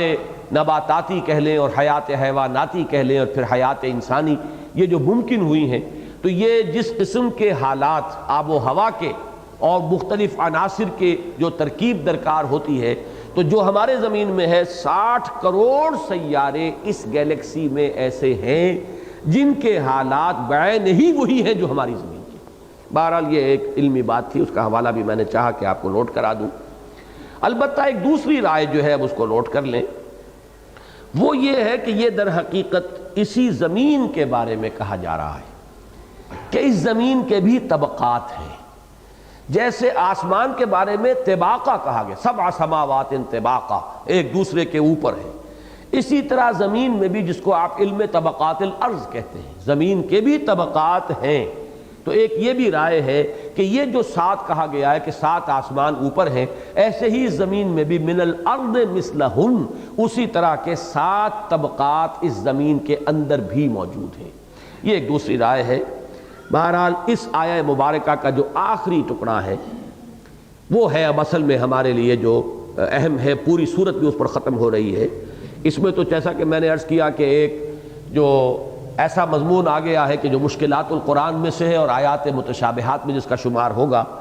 پوری آیت پڑھیے، اللہ الذی خلق 7 سماوات ومن الارض مثلہن یتنزل الامر بینہن۔ اب آیا وہ ٹکڑا، لِتَعْلَمُوا أَنَّ اللَّهَ عَلَىٰ كُلِّ شَيْءٍ قَدِيرٌ وَأَنَّ اللَّهَ قَدْ أَحَاطَ بِكُلِّ شَيْءٍ عِلْمًا، تاکہ تم جان لو، اور یہ جاننا جو ہے یہاں پہ مفہوم تام کے اندر بیان، تاکہ تم اچھی طرح جان لو، یہ بات تم پر پوری طرح منکشف ہو جائے۔ یہ لام عاقبت شمار ہوتا ہے گرامر میں، کسی شے کا نتیجہ یہ نکل رہا ہے۔ یہ حقائق تمہیں اس لیے بتائے جا رہے ہیں، اور جیسے جیسے تمہارا علم بڑھے گا یہ حقائق اور مبرہن ہوں گے اور روشن ہوں گے اور واضح ہوں گے۔ یہ سب کچھ کس لیے؟ جیسے کہ میں نے اس آیت مبارکہ کا حوالہ دیا کہ سنریہم آیاتنا فی الآفاق وفی انفسہم حتی یتبین لہم انہ الحق، ہم آیات اپنی دکھائیں گے انہیں آفاق میں بھی انفس میں بھی، یہاں تک کہ یہ بات بالکل منکشف ہو جائے گی بغیر کسی شک و شبے کے کہ یہ قرآن الحق ہے۔ اسی طرح یہ بات جو تمہیں بتائی جا رہی ہے، اس کا جو فائدہ ہونا چاہیے تمہیں، اس کا جو نتیجہ نکلنا چاہیے تمہاری سوچ میں، فکر میں، وہ کیا ہے؟ لِتَعْلَمُوا، تاکہ تم خوب جان لو، اس پر تمہارا یقین پختہ ہو جائے، اس پر تمہارا دل ٹھک جائے۔ کس چیز پر؟ اللہ کے 2 صفات پر، ان اللہ علی کل شیء قدیر، کہ اللہ تعالیٰ ہر شے پر قادر ہے۔ اس کی تخلیق کی یہ وسعت، اس کی خلاقی کا یہ عالم، اس کا یہ نتیجہ نکلنا چاہیے۔ اس کی جو تفتیش اور تحقیق کرتے رہو، جتنی کرو گے یہ کائنات اور پھیلتی چلی جائے گی، تم کہیں اس کا سرا تلاش نہیں کر سکو گے۔ جیسے اگلا جب گروپ شروع ہوگا تو سورہ ملک میں آپ آیت پڑھیں گے کہ فارجع البصر کرتین ینقلب الیک البصر خاسئا وہو حسیر، دوڑاؤ اپنی نگاہیں دور دور تک، کہیں دیکھو ہماری اس تخلیق میں کوئی نقص ہے، کوئی عیب ہے، کوئی کمی ہے، کہیں کوئی خلا ہے، کوئی رخنا ہے۔ بار بار جو ہے اپنی نگاہیں دوڑاؤ، تمہاری نگاہیں تھک ہار کر لوٹ آئیں گی، تمہیں ہماری اس تخلیق کے اندر کہیں کوئی عیب یا کہیں کوتاہی، کوئی نقص نظر نہیں آئے گا۔ اسی طرح فرمایا کہ جتنا چاہو بڑھتے چلے جاؤ علم میں، اور ہم نے تمہیں استعداد دی ہے، لیکن اس سے تمہارے اس یقین کے اندر جو ہے اضافہ ہوگا ان اللہ علی کل شیء قدیر، کہ اللہ تعالی ہر چیز پر قادر ہے، کوئی شے اس کی قدرت سے باہر نہیں، کوئی کام اس کی قوت سے ایسا نہیں ہے کہ جو اس کو عاجز کر دے اور اس کے وہ کرنے پر قادر نہ ہو۔ وَأَنَّ اللَّهَ قَدْ أَحَاطَ بِكُلِّ شَيْءٍ عِلْمًا، اور دوسری بات کہ جو اس کائنات کے مشاہدے سے تم پر منکشف ہو جانی چاہیے جس پر تمہارا گہرا یقین و اذعان قائم ہو جانا چاہیے وہ یہ ہے کہ اللہ تعالیٰ نے ہر شے کا احاطہ کیا ہوا ہے علم کے اعتبار سے، یعنی کوئی شے اللہ کے علم سے باہر نہیں، کوئی شے اللہ کی قدرت سے باہر نہیں۔ اب اس کو کبھی یوں کہتے ہیں واللہ علی کل شیء قدیر واللہ بکل شیء علیم۔ اب یہاں نوٹ کیجئے، میں نے سورہ حدید کے آغاز میں بھی عرض کیا تھا کہ اللہ تعالیٰ کی یہی دو صفات ہیں جن پر سب سے زیادہ زور قرآن مجید میں دیا گیا ہے، اللہ کی قدرت اور اللہ تعالیٰ کا علم کامل۔ وہ ہر شے پر قادر ہے، ہر شے کا علم رکھتا ہے۔ اس کی وجہ کیا ہے؟ ایک تو یہ کہ بہت سے اللہ کے اسماء جو ہیں وہ در حقیقت انہی دو صفات کی شرح پر ہیں۔ اللہ کے بہت سے نام ہیں، آپ کو الرافع، الخافض، المعز، المذل، القابض، الباسط، یہ تمام الفاظ کیا ہیں؟ اللہ ہی ہے جس کو چاہتا ہے اٹھا دیتا ہے، جس کو چاہتا ہے گرا دیتا ہے، کھولنے والا، تنگ کر دینے والا، اٹھانے والا، گرانے والا، عزت دینے والا، ذلت۔ اب یہ بہت سے نام ہیں، آپ کو جوڑوں میں ملیں گے۔ یہ سب در حقیقت شرح ہے القادر کی، اللہ تعالیٰ قدرت رکھتا ہے ہر شے کے اوپر۔ اسی طرح اللہ خبیر ہے، اللہ سمیع ہے، اللہ بصیر ہے، یہ تمام چیزیں جو ہے لطیف ہے، یہ تمام کیا ہے؟ اللہ کے علم کامل کی شرح ہے۔ تو اول تو آپ یہ کہہ سکتے ہیں کہ یہ دونوں صفات جو ہیں بڑی بنیادی صفات ہیں کہ بہت سے دوسری صفات اور بہت سے اسماء جو ہیں اللہ تعالیٰ کے وہ در حقیقت انہی دو صفات کی شرح پر مبنی ہے اور مشتمل ہے۔ دوسری بات جو ہے اہم تر وہ یہ ہے کہ ان دونوں صفات کا تعلق ہے ایمان بالمعاد کے ساتھ۔ دو وسوسے ہیں جو شیطان انسانی ذہن کے اندر ڈالتا ہے، اور وہ دونوں وہ ہیں کہ جن سے آخرت پر ایمان کی جڑ کٹ جاتی ہے۔ ایک تو یہ کہ کیسے ہوگا بعث بعد الموت، ہم گل سڑ جائیں گے، اذا کنا عظاما ورفاتا، اذا کنا عظاما نخرا، اذا متنا وکنا ترابا ذلک رجم بعید۔ یہ کیسے ہوگا؟ ہو نہیں سکتا، ہڈیاں بھی گل سڑ جائیں گی۔ اور جیسے کہ میں نے بارہا کہا ہے کہ آج کا ایک نوجوان کہے گا مزید اس کے اندر نمک مرچ لگا کر کہ ہمارے تو ایٹمز بھی تحلیل ہو جائیں گے اور اس کے نیوٹرونز اور پروٹونز بھی نہ معلوم کن چیزوں میں شامل ہو چکے ہوں گے اور دوسرے حیوانات میں آ جائیں گے اور پھر کوئی اور کسی انسان کے جسم میں پہنچ جائیں گے، کیسے جمع ہوگا؟ یہ کیسے ہو سکتا ہے؟ یہ سوال جو آتا ہے، واقعہ یہ ہے کہ آدمی جو ہے اس کے اوپر چونکہ اس کے اپنے ذہن کی جو چھوٹی سی محدود سی دنیا ہے اس میں یہ بات جو ہے وہ نہیں آتی، اس کے اپنے اندازے میں، اپنے قوت متخیلہ میں وہ اس کا احاطہ نہیں کر سکتا، لہذا یہاں جڑ کٹتی ہے ایمان بالآخرہ کی بعث بعد الموت کی۔ اب قرآن مجید جس انداز میں اسے کہتا ہے، سورہ تغابن میں آپ دیکھا ہے اذعان اور یقین کے ساتھ، زعم الذین کفروا ان لن یبعثوا قل بلی وربی لتبعثن ثم لتنبؤن بما عملتم۔ کہیں فرمایا جاتا ہے دلیل کے انداز میں کہ غور کرو، جیسے سورہ قیامہ کے آخر میں فرمایا گیا ہے الم یکن نطفۃ من منی یمنی ثم کان علقۃ فخلق فسوى فجعل منه الزوجین الذکر والانثى الیس ذلک بقادر علی ان یحیی الموتى۔ ہوش تو کرو، کیا تھے تم سوائے گندے پانی کی بوند کے؟ پھر تمہارا لوتھڑا بناؤ، پھر تم رحم مادر میں رہے اور پھر انہی میں سے کسی کو مرد بنا دیا، کسی کو عورت بنا دیا، کسی کو سقراط اور مقراط بنا دیا، کسی کو کچھ بنا دیا۔ تو وہ قادر، وہ خلاق ہستی جو ہے، کیا اس پر قادر نہیں ہوگی کہ تمہیں مرنے کے بعد زندہ کر سکے؟ تو دلائل بھی ہیں، شواہد بھی ہیں، لیکن یہ ہے کہ نتیجہ کیا نکلتا ہے کہ انسان کے ذہن میں یہ بات بیٹھ جائے یقین کے ساتھ کہ اللہ ہر شے پر قادر، کوئی شے اس کی قدرت سے بعید نہیں۔ اس کے لیے سب سے بڑی دلیل یہ کائنات ہے۔ دیکھو آسمانوں اور زمین کی وسعتیں، یہ تخلیق ہے۔ اپنی تخلیق پر غور کرو کہ ایک گندے پانی کی بوند سے کیا بنا دیا، اس کائنات کی تخلیق پر غور کرو تو تم پر ایک حقیقت منکشف ہو جانی چاہیے۔ یہ دوسری بات ہے کہ اس دور میں منکشف نہیں ہوتی، وہ سائنس سے اللہ کے تصور کو جب جدا کر دیا گیا، رینائسنس جو ہوا، اور اس رینائسنس میں یورپ میں ابتدا ہی سے مذہب کی دشمنی شامل ہو گئی، جو شدید رد عمل تھا پاپائیت کا، جو انتہائی ایک مستبد اور استبدادی نظام جو دنیا میں قائم تھا یورپ میں اس وقت، اس کے خلاف رد عمل اتنا شدید ہوا۔ جب انسان ذرا جاگا اور ہوش میں آیا اور اس نے آنکھ کھولی اور آزادی جو ہے اس نے اختیار کی، تو اس نے مذہب کو اٹھا کر پھینک دیا، ریجیکٹ کر دیا، اس کی ہر شے کو ریجیکٹ کیا ہے۔ لہذا سائنس اس ماحول میں جب پروان چڑھی تو وہ اس کی شان یہ ہے جو علامہ اقبال نے انتہائی خوبصورتی سے ایک شعر میں بیان کی ہے. یہ سائنس کا جو علم ہے اس وقت کا، اس کے بارے میں صحیح ترین ہے تعبیر جو کی ہے کہ عشق کی تیغ جگر دار اڑا لی کس نے، علم کے ہاتھ میں خالی ہے میان اے ساقی. یہ میان ہے، تلوار نکل گئی، میان تو ہے. یہ سارا علم جو ہے اس میں اگر اللہ تعالیٰ کی معرفت بھی شامل رہتی، ایمان بھی شامل رہتا، تو یہی علم جو ہے یہ تو بہت بڑی تلوار تھی. اس کے اندر بڑی صلاحیت تھی، اس سے یقین پیدا ہونا چاہیے تھا، اس سے اللہ تعالیٰ کی معرفت اور بڑھتی چلی جاتی، اللہ کی صفات کا یقین اور گہرا ہوتا چلا جاتا. نتیجہ یہ ہوتا کہ وہ صورت پیدا ہو جاتی جو قرآن مجید میں فرمائی کہ انما یخشی اللہ من عبادہ العلماء. اصل خشیت تو اللہ کے انہی بندوں کے دلوں میں ہوتی ہے جو صاحب علم ہوتے ہیں، جنہیں اندازہ ہو اس کائنات کی وسعت کیا ہے. وہ سمجھے گا نا اللہ کی قدرت کا کیا ٹھکانہ ہے، بشرطے کہ اللہ کو مانتا ہو. ایک شخص اللہ کو مانتا ہے، اس کا اپنا ذہن چھوٹا سا ہے، وہ اس کائنات کو بھی سمجھتا ہے کہ شاید 200-400 میل کے اندر ہے اور اس کے سوا کچھ نہیں، تو ظاہر بات ہے اسی کے حوالے سے اللہ کی خلاقی اور اللہ کی قدرت کا ریشو پروپورشن اس کے ذہن میں قائم ہوگا. لیکن جو شخص اللہ کو مانتا ہو اور پھر اس کے سامنے جو ہے یہ خلا کی پہنائیاں آئیں اور وہ فاصلے اس کے سامنے آئیں کہ جن کا واقعہ یہ ہے کہ ہمارے نیومیریکلز ختم ہو گئے اور لائٹ ایئرز آپ نے ایجاد کیے، اور پھر millions and millions and billions and billions and trillions of light years کے فاصلے جب آتے ہیں تو اس آدمی پر منکشف ہوگا لِتَعْلَمُوا أَنَّ اللَّهَ عَلَىٰ كُلِّ شَيْءٍ قَدِيرٌ. لیکن یہ نتیجہ کب آئے گا؟ جبکہ وہ بنیادی پونجی ایمان باللہ کی موجود ہو.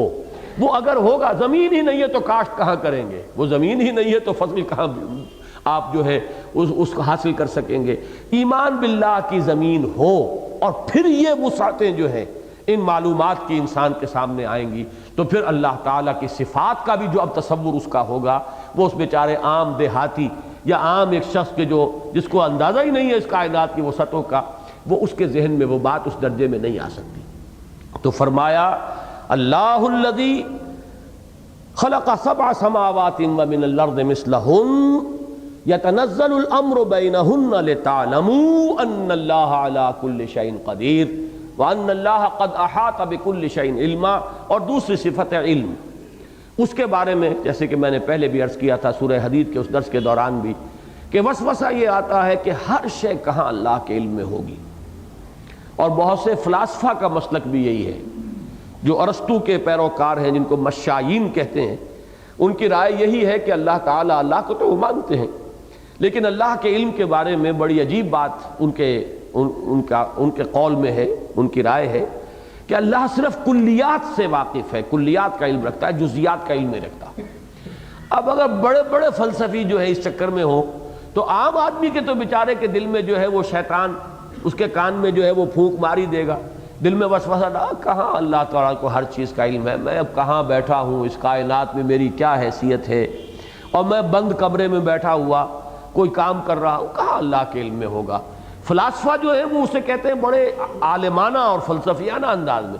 اللہ کو کہاں ان چیزوں سے دلچسپی ہے، اللہ تو اپنی ذات اور اپنی شان میں مگن ہے، کل یوم ہوا فی شان، اس کے لیے اتنی چیزیں اور ہیں دلچسپی کی کہ کیا وہ یہ دیکھے گا کہ فلاں شخص کیا کر رہا ہے اور فلاں کا کیا عمل ہے اور فلاں نے کیا حرکت کی اور فلاں نے کیا زبان سے نکالا ہے. یہ چیزیں جو ہیں یہ تمہارے اپنے ذہن کے اندر ہے کہیں یہ بات، یا یہ کہ بہت کہیں گے یہ صرف انسان کو ٹھیک رکھنے کے لیے یہ ڈراوے دے دیے گئے ہیں ذرا تاکہ وہ اس کا طرز عمل صحیح رہے. تو مختلف پیمانوں سے اور مختلف اندازوں سے، مختلف راستوں سے، مختلف گوشوں سے یہ وسوسے آتے ہیں. انسان کو تیر کی طرح سیدھا رکھنے والی بات یہ ہے کہ اسے یقین رہے کہ اللہ ہر شے کا علم رکھتا ہے. یہی وجہ ہے کہ جو آیت نمبر 4 تھی سورہ تغابن کی، میں نے آپ کو بتایا تھا کہ 3 مختلف اسلوبوں میں ایک ہی بات کہی گئی اور تینوں میں سے ہر ایک جو ہے اپنی جگہ پر کامل ہے. یعلم ما فی السماوات والارض، جانتا ہے جو کچھ کہ ہے آسمانوں میں اور زمین میں. وَيَعْلَمُ مَا تُسِرُّونَ وَمَا تُعْلِنُونَ، وہ جانتا ہے جو کچھ کہ تم چھپاتے ہو اپنے اندر اور جو کچھ کہ تم ظاہر کرتے ہو، یا جو کچھ تم چھپا کر کرتے ہو اور جو کچھ تم ظاہر کر کے کرتے ہو، اعلانیہ کرتے ہو. وَهُوَ عَلِيمٌ بِذَاتِ الصُّدُورِ، اور وہ تو تمہارے سینے کے اندر جو چیزیں چھپی ہوئی ہیں جن کا تمہیں خود بھی شعور نہیں ہے، تمہارے تحت الشعور میں جو بھی طوفان اٹھ رہے ہیں اندر، وہ بھی اللہ کے علم میں ہے، جو خود تمہارے اپنے علم میں نہیں۔ انسان کو خود شعور نہیں ہوتا کہ میرے تحت شعور میں کیا ہے، اللہ کے علم میں وہ بھی ہے۔ تو یہ ہے اصل میں وَأَنَّ اللَّهَ قَدْ أَحَاطَ بِكُلِّ شَيْءٍ عِلْمًا، اللہ تعالیٰ نے تو ہر شے کا احاطہ کیا ہوا ہے علم کے اعتبار سے، یعنی کوئی شے اللہ کے علم سے باہر نہیں ہے۔ اس آیت مبارکہ پر یہ سورہ مبارکہ ختم ہوتی ہے۔ اب انشاءاللہ اگلے ہفتے ہم سورہ تحریم کا مطالعہ شروع کریں گے۔ بارک اللہ لی ولکم فی القرآن العظیم ونفعنی وإیاکم بالآیات والذکر